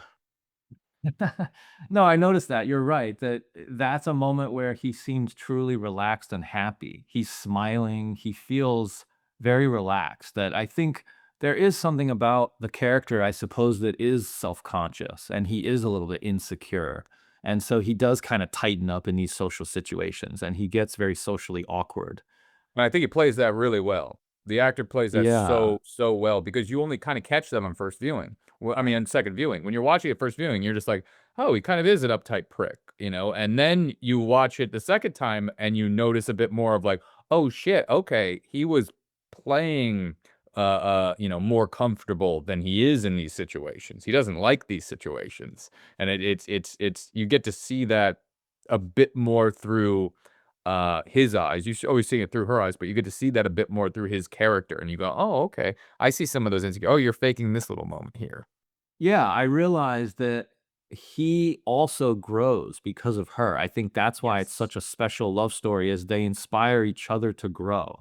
They're constantly challenging each other throughout the story and inspiring each other to open themselves up, to be a little more forgiving, accepting, open-minded. Oh, let me find out what really happened here. Let me not just snap to a, you know, conclusion, a judgment, you know? And so they have to be a little more patient, a little more mature, they have to essentially both grow up. And so, yeah, he starts off kind of insecure and, you know, he's insulting towards people also. She's also insulting towards people. So they kind of both have this little, I don't know, kind of edge to them Meddling. where they, Yeah. yes, they have that. Yeah. And they do that to each other. Right. But then they realize that they're like two peas in a pod. They're like one and the same. Well, that's where we leave it, and that's the one trope of any, you know, love story. We always leave them, I mean, besides Romeo and Juliet where they die, but, we always leave them at, you know, the peak, the final we've got like, they could have a terrible, you know, arguing horrific marriage over the next 15, 20 years. I know we Oh, like to go, Greg. "Oh, it's gonna be perfect at the Oh, top of this," Greg. but the 2 of them, it depends how they grow together. It could be a fucking nightmare. Anything could happen. Um, Pride and Prejudice Part 2, The Downfall. yeah, I don't know. I guess that's a good wrap up. That's a good wrap up to that part of the story. To that part of the story.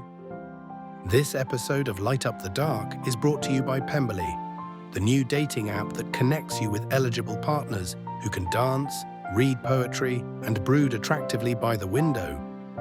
Are you tired of modern dating apps that are full of Wickhams, but no Darcys? At Pemberley, we believe true love shouldn't start with a swipe. It should start with an insult, a misunderstanding, and possibly a heated argument in the rain that almost ends in a kiss. Swipe, right? We prefer request a dance. Our proprietary compatibility algorithm measures your levels of pride and prejudice to ensure you're paired with someone who will challenge your ego just enough.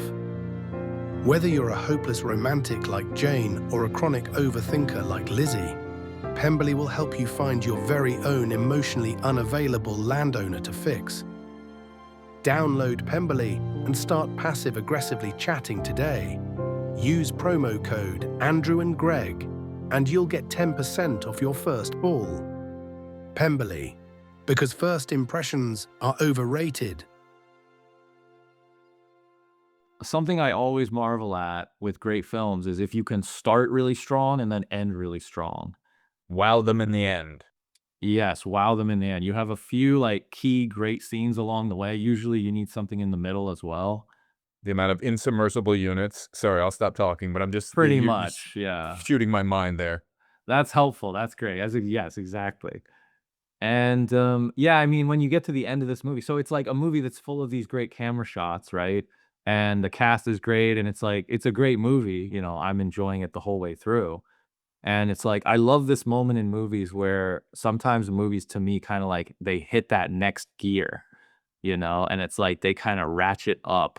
And to me, this movie does that at the end when obviously it goes through the whole bit where Darcy, you know, fixes everything, you know, for Lizzie's sisters, and right, he has to redeem himself, and you get the Jane Bingley proposal and all right. So Darcy kind of comes in like this, you know, Prince Charming, and he kind of sprinkles his rich man fairy dust on everything, and he fixes all the Bennett problems, right? Rich man fairy dust. That's so perfect.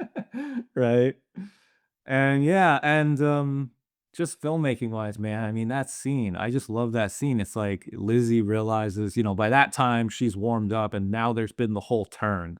And there's that nice moment where she's sitting with Jane, and Jane says, like, "Oh, I'm sorry that Darcy came over. I'm sorry you had to see him again." And then Elizabeth just says, "Don't say that," you know? And Jane kind of looks at her like, "Why?" And I think she says, Why not?" And then Jane knows. Jane's like, "Oh, something's changed. Like maybe Lizzie likes Darcy now." And so that's what has happened under the surface the whole time is those emotions have been turning. And yeah, it's the yeah, that sunrise scene, that mirror scene. So you have like the double hit to me, filmmaking wise, you get that double hit of first you get the walk, that dawn magic hour walk across the meadow. So you get that shot. That's a great shot. That's a Yeah. great shot. And let me point out how hard it is to actually, in those boots, walk across uneven meadow ground and not look stupid. He fucking looks like he's in the thought process being like, I'm Dracula right now. Like his walk is really, really good, and it holds unbroken for like 30 seconds or something. Like, and then it cuts back to her face. But like this walk is it's kind of everything. Like I'm looking at that like a woman at the end of this movie watching this being like, "Oh my God, Darcy's coming. He's coming." Like it Yeah. works. You're in her mindset by that point. I mean, just the beauty of the English countryside, just those fields and those meadows, and yeah. And then again, the music. I mean, the score. I listen to this score sometimes just for pleasure. I don't usually listen to movie scores, but like sometimes I'll just throw this one on just because it's just so beautiful and it like sweeps me away into the movie. And so yeah, you get that score, that piano going. And yeah, there's that shot. And then they actually come together, and then you get the you know, the really Blast it's of the sun as the camera climactic, yeah. dollies to the right. It just dollies over and then, and it's the two of them like their heads are right there and they're finally gonna kiss in that aspect. Right, but they don't kiss, and you get and, you know, Right. I just happened The to be sun is the scrolling. representation of that though. Like the sun The is sun the is spark. yes. Yes, right, the love between them, yes, the light, the love, yes, that's the glow, it's the soul, you have bewitched me body and soul, you've ignited my soul, and it's right there in the frame. It's so innocent, the you know the telling of the story, the this and that, like there's an innocent fairy tale aspect to this, that is teetering around there the whole time. Yeah. I think it's also such a beloved story because it is a happy ending. Like they say that Romeo and Juliet is the greatest love story ever told, but it's a story It's a where horrible they ending both, yeah, it's a for a love tragedy. story. Yeah, Yeah, it's so it's it's meant to be a tragedy. It's meant to be a story of, you know, the repair of the conflict between man and his fellow man, right? That's the idea there. But this is just so pure, I feel like. You know, this is just a true love story in the way of it is going to be a happy ending. And it is, I don't know. I mean, you know, it's kind of funny because to me, even as a man, I mean, I know am I supposed to be swept away by this type of romance? I think I'm a really romantic kind of guy. I think I must have that in me because yeah, for me, I watch this and I'm just like, it's breathtaking. I mean, he says, "You have bewitched me body and soul, and I love and love and love you, and never wish to be parted from you from this day on." And by the way, I don't have that written in front of me. Like I just happen to know it because it's just so beautiful. And it's like every time I watch the movie, I'm just like I'm holding my breath. And I turn to Hazel, the scene ends, you know, and it cuts away. and she's staring at her phone. No, no, this is a zero phone movie from This Hazel. is a zero phone Hazel. Zero phone. For anyone who has not listened to our other episodes, we rate movies by how many times Hazel looks at her phone. If this is a 5 phone Hazel, it means she was looking at her phone the whole time. This is 0 phone Hazel, meaning she did not look at her phone. This is wow, she was bewitched by this movie. She was. She was. Yeah. Of course she loves it. I mean, it's Edward in the 1800s. Yeah, it's of course. Pretty much, yeah. Yeah, there is like a Beauty and the Beast aspect. There is that kind of, right? He's harsh, he's prickly at the beginning. He's a quote unquote monster somewhat. He's an you know, attractive and he man. softens. He's not the Beast. Yeah. Just because your mom, you know, is partial to the series, this is an attractive fellow. Yeah. I turned to Hazel after that scene and I just said, pretty good, you know, pretty good. I might have been trying to hold it together a little bit. You know, I might have been like holding back a tear, you know, a teeny bit there, trying to hold it together, you know, while we're watching Pride and Prejudice. But yeah. And then she just was like, yeah, she's like, yeah, pretty good. So just one of the most beautiful, poetic, just soft, just so tender. You know, again, the music, just the sunlight. She takes his hand, she kisses his hand. I mean, you know, they don't kiss with their lips. There's just such a Innocence. tenderness to it. Yeah, innocence. And I happened to be scrolling on Letterboxd. Not while you were watching it. You were a 0 phone Andrew No, during this I am as well. also a 0 phone Andrew. Yeah, no, after the movie's over, I was Okay. just, you wanted know, to make for sure fun. for the audience they could have gotten confused there. And I was scrolling on Letterboxd. I happened to see a review where somebody mentioned, they said, you know, it's amazing. This is supposed to be like the most romantic movie ever, but there's only one kiss. That's, you know, this is a movie that has no kissing, basically. At the very last shot, he's kissing her on the forehead and cheek, and he's saying Mrs. Darcy or Well, whatnot. yeah, so she kisses It's not him a on the make hand, out, yes. you know. But that's why, like, that hand flex that you mentioned, it's like that's what. And another comment on Letterboxd just wrote like that hand flex.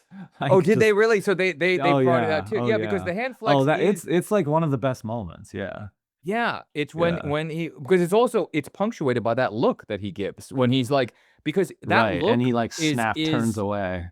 Yeah, right, and that look is the American Psycho look that he gives very quickly. Patrick Bateman does when he's like to the dry cleaners, and he's like, or the woman at the dry cleaners, he like smiles, like, I'll call you, and then he has this quick like little look, and it's done so well in this. It's not a in this. It's not I'm gonna kill you look, but it's that was a powerful look, and that's what I'm saying about like this actor here. It Somebody was saying, like, a he's look of intensity. There was yes, intensity there. intensity. Yes. Yes. He gives that in those 2 times. The carriage pull away, and then later in the rain scene, and he pulls away the same way. There's that little intensity where you go, "Oh, shit." Like, I can see what she would see within this guy right there. Like, he's vulnerable in certain things, and she's like, "Okay, I can do this." But then that little pull away, and he does this thing, and you go, "Oh, shit. Fuck. That guy's got something there." This episode of Light Up the Dark is brought to you by Jane's Quill, the monthly subscription box that delivers the lost art of letter writing straight to your door. Every month you'll receive hand-pressed stationery, authentic tea stains, and a personalized wax seal to make all your friends jealous. Are you tired of texting? Express your affections the Austen way, with 3 pages of perfect penmanship that say absolutely nothing directly. Whether you're confessing love, declining a proposal, or simply apologizing for existing, Jane's Quill has you covered. Your Quill to Heart membership even includes a randomized, misdelivered letter feature, so you can experience heartbreak the way it was meant to be, while waiting for the postal service. Sign up today at janesquill.co.uk and use promo code Andrew and Greg for a free sample of our limited edition Ink of Regret. Jane's Quill. Because sometimes a text just isn't repressed enough. The rain scene too, another one where it echoes her emotion. I think that that's really like how she's feeling at that time. She just found out that Darcy separated Bingley and Jane, and she's worried for the family. The family's future is kind of in turmoil, and it starts to rain, and Darcy comes in and could kind of almost confronts her with this marriage proposal, but it's very unexpected. She kind of like doesn't know what to make of it, but she's very upset, and they end up getting in this argument, and then it's like pouring rain. So again, just directorial wise, just beautifully done. Beautifully done, but that's the scene where you get to realize how much she is protective and cares about her sisters. Like, as in, Right. other sisters might be like, "Hey, this guy," like, all the other sisters seem like, "Oh, if this man wants to marry me, I'll do anything to get married. Anything. I'd do You're anything." right. You're And right. She she's sitting there, rejects the proposal. she rejects it. Yes. "Fuck you, you fucked over my sister." And it's like, you don't see that happening in any other character there, almost no matter what. Right. You're right. You're right. That's another reason why we love that character. She's is because loyal. She's loyal. yes, she's like genuinely honorable, where she's true to herself.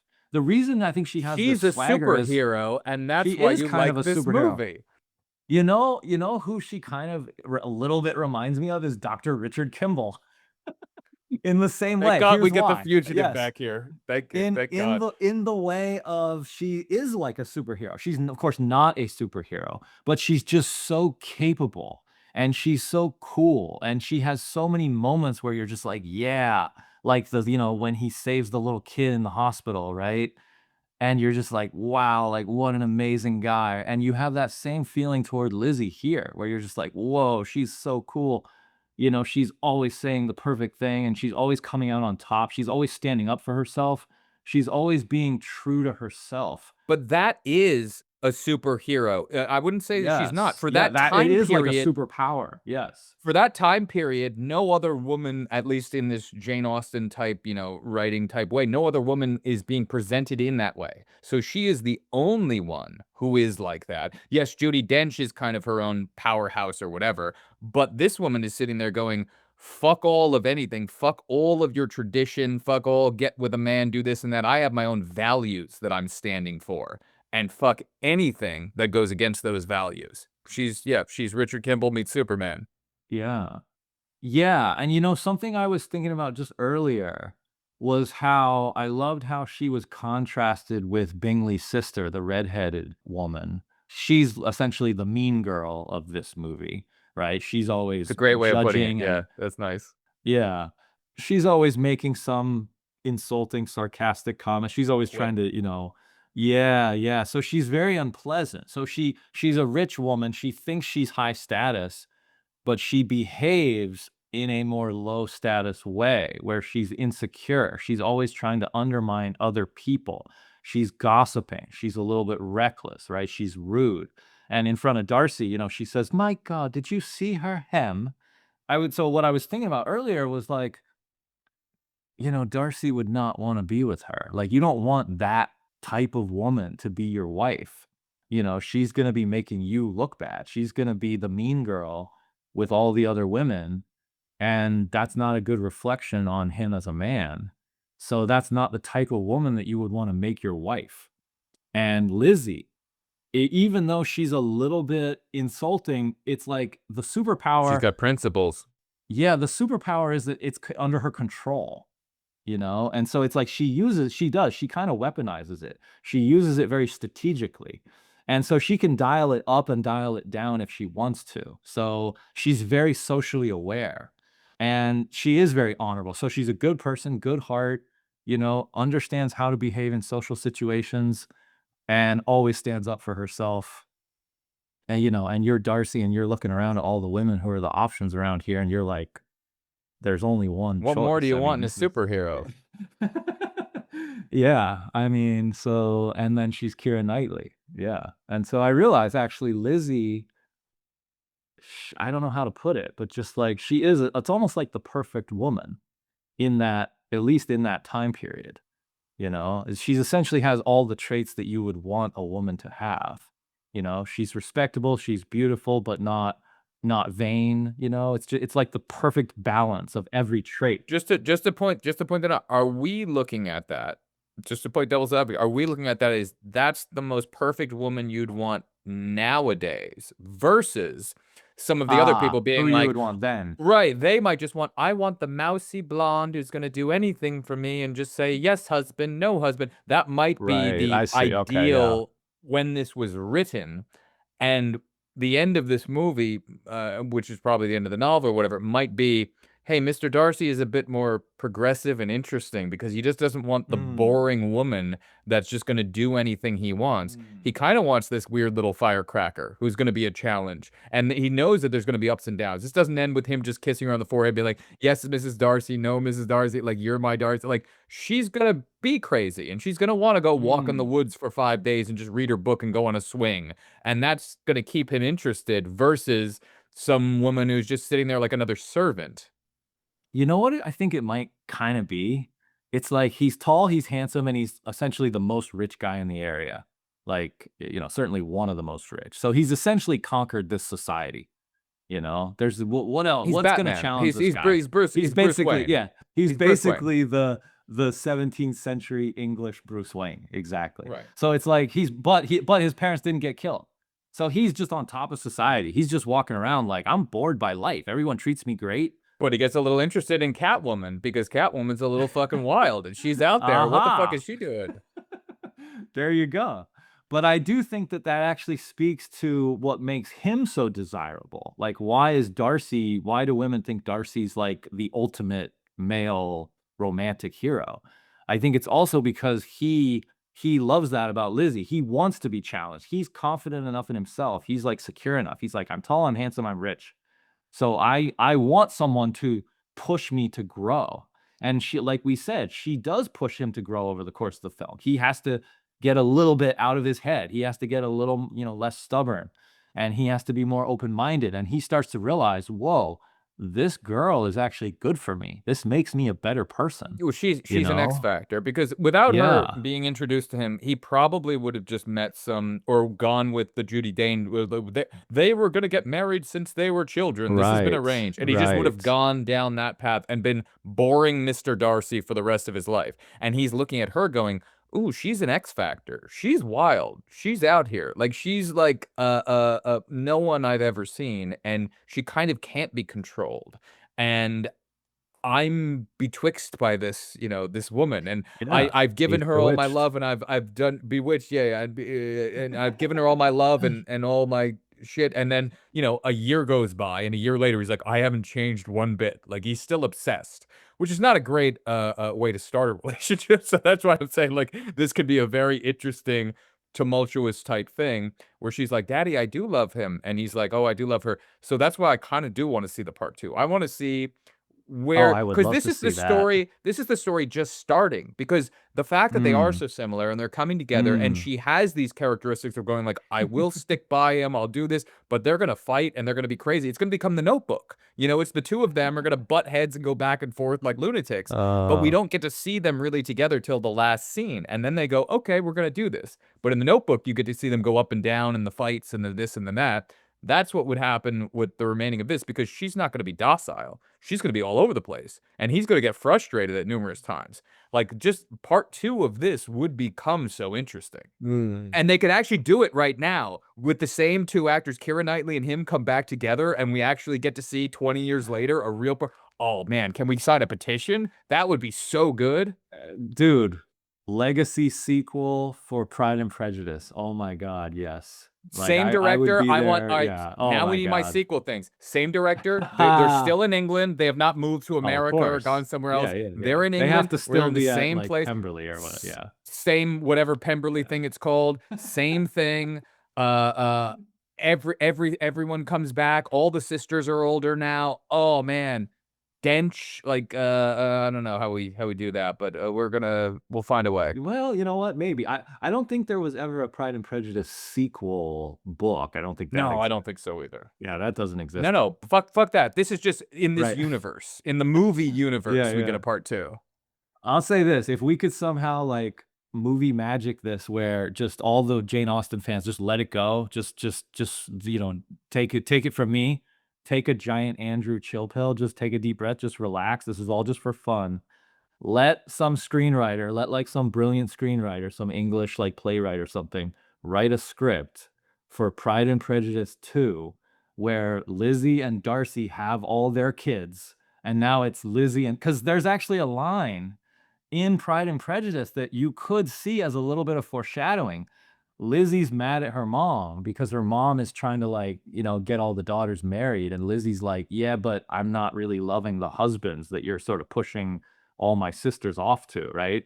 And Lizzie says something to the mom, and the mom actually says, Lizzie, when you have 5 daughters, you know, you tell me what else would occupy your thoughts, right? And the mom kind of challenges Lizzie a little bit, like, you don't understand where I'm coming from. Like, wait until you're me. Well, now that should be movie 2. So that's yes. So I will say this. That is probably the best way to go with movie 2. The opposite way to go is Lizzie was so headstrong she had no children, and now she's the aunt to all the other children of the other people, and she gets intertwined with their dalliances. But it's one or the other. Either she would start having kids with Darcy and have the 5 kids, or she would be so rebellious into society of going like, I've decided we're not having children, and he would just be like, yes, my love, whatever you want, Mrs. Darcy. I like the version where they have kids. I think that would be that would like excite me as a viewer to say, I want them Okay, to be then we'll go with happy. that. Like We'll I go with want that. I want Darcy and Lizzie to be happy, okay? I Well, don't see, but want to that's- see I don't but want to that's the see thing. Kramer versus Kramer, the Pride and Prejudice version, okay? Well, we could make this be a part 3. There could be a part 3. They've got to have part 2. Because think about this. What we love about the first one is they're only happy till the way end. Like they're not happy together Right. at all. They're never lined up. So when they do get lined up, we really don't know what that's like. Yeah, that's true. We just get to have the little here's a happy ending button. Well, okay. I'll tell you this, and this is actually true. This is real, okay? This is what I've learned from marriage, all right? Ready? Take it from Here me. we go. Here we go. Yeah. Sit down, my child. You do change over the course of a long-term relationship. There are different chapters and there are different like chapter markers, you know, where you kind of have a moment of growth and you say, okay, I've learned something new about myself. I'm willing to kind of take that next step with my partner, maybe you start to grow apart, or it's like, you know, when you're in a couple, it's hard because you have to constantly align, you know, your like priorities and everything. It's just like you're living your life kind of side by side in this way where you have to be on the same page. And so there's a lot of coordination and it's very difficult. So there is actually this quality in a relationship where you can be, I've actually always thought once I got into a relationship ever since then, I thought really the true love story is after you get together.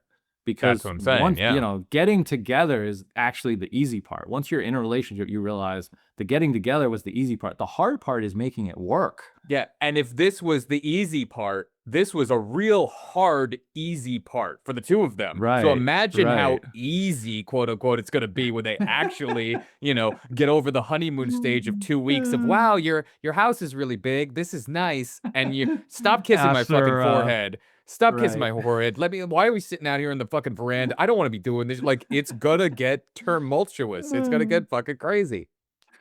You want to hear him call her all those other names that were at the end of the, right?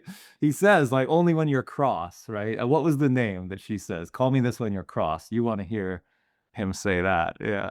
Yeah, I want to see him at Yeah. the end of his rope and her at the end of her rope, and they'll then be beyond that point of the two of them in the rain about to kiss after their argument, and then they'll have like crazy 1800 mind-blowing sex after they scream at each other. I mean, you could. I mean, that is a good idea. It's kind of a combination of both. I would like to see them have kids, but then also have that tension, so Well, you know what because we're it's like, talking about. yeah. Sorry, what we're talking about is actually what Richard Linklater did. Right, We're with the discovering that right before. now. Right, Yeah. before sunset, after sunset, after sunrise. Right. That trilogy is so Yeah. good, and it actually is this. Without the tumultuous didn't want to get together, but there is some of that in before. There is that aspect. It's a good parallel. It is what I imagine for a Pride and Prejudice 2 would be more like a drawn out period of time. So you would get to see a wider window of what is their future life. I think what's so Right. unique about the Before trilogy is that It's it's just like day. it's like this little snapshot where you just Glimpse, drop in and yeah. it's like, yes, it's like what is their life like now? And then you drop in and you come out and that's all you get. Yeah, but I mean, I love how the plot here, it's just, it weaves, it's all about the sisters getting married, and you realize, like, society, yeah, there's all these rules, and it's very complicated, and it's like, so much of it is about, social etiquette, and presenting yourself well, and being proper, and being polite, and kind of having a good reputation. And so, the inner workings of that is like the mother's always trying to kind of manipulate that. Lizzie is basically an American dropped into British culture in the 1800s or something like that. Like there's an aspect of her where it's like everyone's prim, proper, they have their own way, and here's a little bombshell lunatic that doesn't go by these rules. Yeah, it's cool. Maybe, yeah, I don't know. Maybe that is what makes her like the rock star. I don't know. Yeah, she's kind of out of time. Maybe in a way, in Out that of regard, time. she's timeless. She's timeless, and she is timeless because the story Pride and Prejudice. I'm kind of actually just piecing this all together in my mind. The story Pride and Prejudice. It is the character of Elizabeth Bennet. That is what Pride and Prejudice is. It's like Lizzie, the character, she is timeless because we still love her, So a character like that story, it is the character. The story and the character are one and the same. She lives inside of that story. And we love the story, we love her. She's the uniqueness to the whole story. Like you could replace Darcy with I think another so. tall, Yeah. whatever the fuck guy who's A little stoic, bit. That's why I say that this version, it kind of leans more, I think, in her direction. And I think Keira Knightley as a movie star dominates the whole movie, and it's her movie, and that's why Right. the actor who plays Darcy, I don't think he has to be as equal of a movie star in that same way. I think she can be the star, and then he can be like the perfect complement to her star. Yeah, his character doesn't need to be big, but I think his performance as an actor in the scenes that he's in need to be as good as this actor performed them to have that role be effective. Yeah. I've always really liked him, honestly. I mean, every time I watch the movie, I just think he's great, And I mean, there's so many moments where they make him look cool. Like one of the best moments is when Mr. Collins taps him on the back at the party and he's got his elbow out and he swings around and he almost hits Mr. Collins with his elbow, because their height difference. So it's like you feel like Darcy also kind of has that Lizzie swagger a little bit too, where Darcy has a little bit of the like, I'm better than all you people also. So yeah, and the actor really conveys that also. And I just love his voice. I don't know. To me, voice is very so interesting. important in Yeah, an yeah. actor. I've always like Peter Weller. I've always loved Peter Weller because just it's like nobody has a voice like this guy, right? So voices to me are actually very important for an actor. And this Matthew Macfadyen, this actor as Darcy, it's just he's got such a deep, commanding voice. So I do feel like he has a charisma Yeah. that is very appealing in this movie. And you can see why Lizzie falls in love with him over the course of the film, I feel like. So yeah, I think for this version, for me, it works. Maybe for my mom, whoever, you know, maybe Well, she saw something else first. for all the Colin Firth fans out there. Yeah. She saw something else first, you know? I know. It's like seeing Christopher Reeve, you know, and then you get Henry Cavill, you're like, yeah, but Christopher Pretty Reeve damn was close, so though. good, right? That's a lot closer. That's probably a lot closer than Maybe. Yeah, maybe. This episode of Light Up the Dark is brought to you by the Mr. Darcy Method, the subscription training program for men who mean well, but communicate catastrophically. Each week, you'll receive a curated lesson designed to elevate your social skills from not if I can help it to you have bewitched me body and soul. You'll also get exclusive access to our advanced workshops like the art of the sad puppy dog face, quickly exiting rooms with the utmost dignity, and our top-rated masterclass, how to propose marriage without insulting the family of your future bride. Sign up today using promo code Andrew and Greg to receive our complimentary mini course, How to Write the Perfect Passive-Aggressive Letter Defending Yourself. The Mr. Darcy Method, because good intentions deserve better execution. I just want to mention quickly, right at the very end to wrap up, that last scene, the Mrs. Darcy scene. Did you know that they cut that scene out for the English version of a film, for the British version? Why would they do that? That scene is not in the book. That was added for the movie to make it more romantic for American audiences. American people. Okay. Yes. So what And does I it will end? admit- What is it? It ends with then the sunset and then just it closes there. That's a great ending for it then. If that that's was. not. Well, that's the climax, but then I believe the last shot of the British version it might be the shot at nighttime of like Darcy's house, or it basically ends, the last scene is Lizzie with the dad getting the approval, and then the credits roll. Yeah. So I have to say, as an American, I don't really care what's in the book or what's not. All I care about is I sit down, I press play, and I want to be taken on a journey. And I feel like that last scene, Mrs. Darcy, and they're sitting together and they're kissing, I love the scene. I think that works too. Yeah. The way it rolls into the credits with with the piano and the music. Because the whole movie's about getting married, right? I The don't whole want to movie's end on the Donald Sutherland giant head. What are you gonna fade out and just be like Donald Sutherland big head? Every woman in the audience, as you know, and I know my mom pointed it out, your wife pointed it out, they're gonna be like big head Donald Sutherland fade to black. Like what? I mean, no, give us Mrs. Darcy. the little kiss in the forehead. It's they say save the kiss for the end, right? Wow them in the end. And so yeah. Yeah, So wow she's them in Mrs. with the big Darcy. Head. Like no, you got to give them the little Yeah. kiss in the forehead. It doesn't work. Exactly. Yeah, that's it. So are you happy you watched it? I am happy. I'm happy I rewatched it a second. I really was surprised the first time. I went, holy shit, that's really good.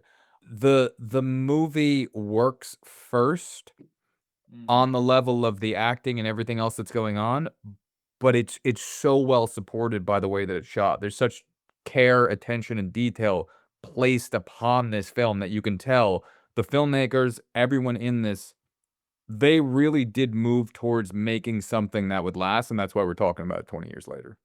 Did it make you believe in love? Do you believe in love again? I believe in Keira Knightley. I'll leave it at that. That's a great ending. That's perfect. Yeah, it's a perfect ending. They don't chase clout, they just chase the lore. dig scenes that the mainstream ignores, where light fights dark in a fabled war. Yeah, the truth gets told when the movie's born. I'm the break in the flicker, the cut in the edit, the blade through the credits, the frame they embedded. Light in the distance, persistence poetic. The dark is a prison, I brighten with aesthetic. No stunt doubles, I tumble through trap fights. The scripts in my soul, I control when my track spikes. Whisper in a reel, I reveal with a black light. The dark is a canvas that I carve with a flashlight. Call it a war cry, a cinematic spark. Puzzle in the shadows, a code of the art. It's Andrew and Greg and the legacy embarks. Our voices ignite and we light up the dark. I'm telling you, are rivaling Goodfellas. Like, the specific one that I'm talking about is literally one of the greatest Steadicam shots of all time. It's at 34 minutes and 15 seconds. It's in that the ballroom Steadicam shot for anybody who wants to actually watch it. Right, yeah. I can't Or believe maybe it, it's but you're 2540. I forget which one. I wrote down 2 of those time codes. I think it's 3415. Hold on. I'm going to jump to it just so somebody can be sure. It's 30. Oh, no, 3415 is a really good one. I think it's the 25. No, it's the 2540. Yeah, let me see. 20. Sorry, I'm just being nitpicky here to make sure. 25. Sorry, keep talking. I'll confirm if it is. yeah, no, I know what you're talking about. It's the 3415. Yeah, My bad. 3415. okay. Nope, I was gonna say it's 40. It's 4215. Okay, sure. Sorry, no, I wrote down so many Steadicam shots. It's 4215 to 4511. Yeah, sorry, it's the 4215. Okay, yeah. Okay. Leave all those in just so somebody can know this is which. great. Like, Yeah, jump this to is all like of which- those. They're all yeah. great Steadicam shots. In Times Square the lights were flashing, but the theater dimmed to black. Keira walked through the morning mist and time stopped in its tracks. Heather sat right beside me with a smile soft and new. We watched Lizzie change in love, and I started changing too. We walked down Broadway laughing to a cafe on Irving Place. Friend of a farmer glowing warm like the smile on Heather's face. I raved about Joe Wright's framing the shots with Barry, Lyndon, Bride. She said, you know you're a little Darcy, prickly till you're right. And when that Steadicam drifted through the Bennett house at dawn, I swear the movie whispered what I'd known all along. You have bewitched me, body and soul, said Mr. Darcy with a kiss. In a New York night with a girl I hardly knew, where candlelight and camera moves made me believe in something true. I learned what love is, oh, Pride and Prejudice. I found my heart in you. Oh, Pride and Prejudice. I found my heart in you. But we were young and learning, acting love we couldn't feel. Two hearts lost inside a story that never made us real. She didn't truly love me, and I didn't really see. Some endings come like lessons that set the spirit free. Then Hazel came like sunrise, shining gently through my days. The kind of love that steadies you and teaches truer ways. She leaned her head on my shoulder, smiling at my favorite part. When Darcy flexes his hand, revealing his honest heart. And when that Steadicam drifted through the Bennett house at dawn, I swear the movie whispered what I'd known all along. You have bewitched me, body and soul, said Mr. Darcy with a kiss. In a New York night with a girl I hardly knew, where candlelight and camera moves made me believe in something true.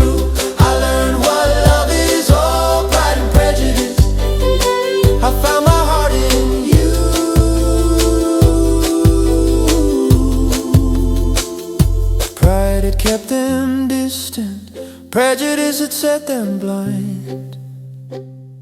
But love undoes the tightest knots in any tangled mind. He loved her in the rainfall, she saw him in the sun. Two hearts that kept colliding till they finally beat as one. Greg said the poster didn't win him, thought the trailer missed the mark, but the ballroom shot convinced him of the beauty in the dark. I asked, do you believe in love again? Does the movie make things clear?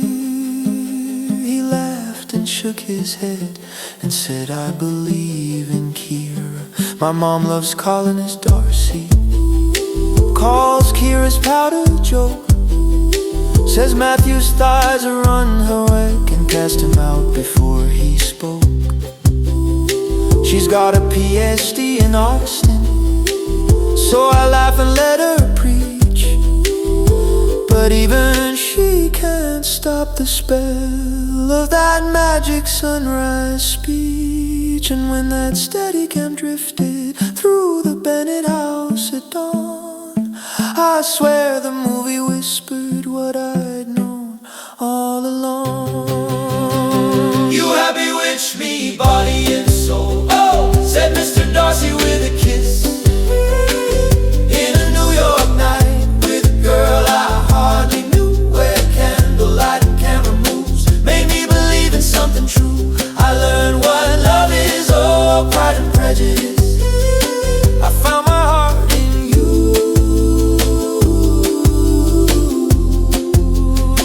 You have bewitched me, body and soul, said Mr. Darcy with a kiss.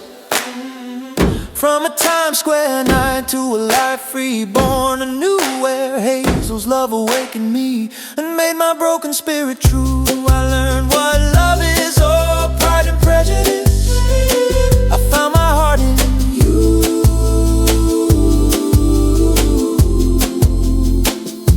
And when the sun breaks over Pemberley and those strings begin to rise, I turn to Hazel by my side and see my future in her eyes. And I say with a kiss, you have bewitched me, body and soul, and I love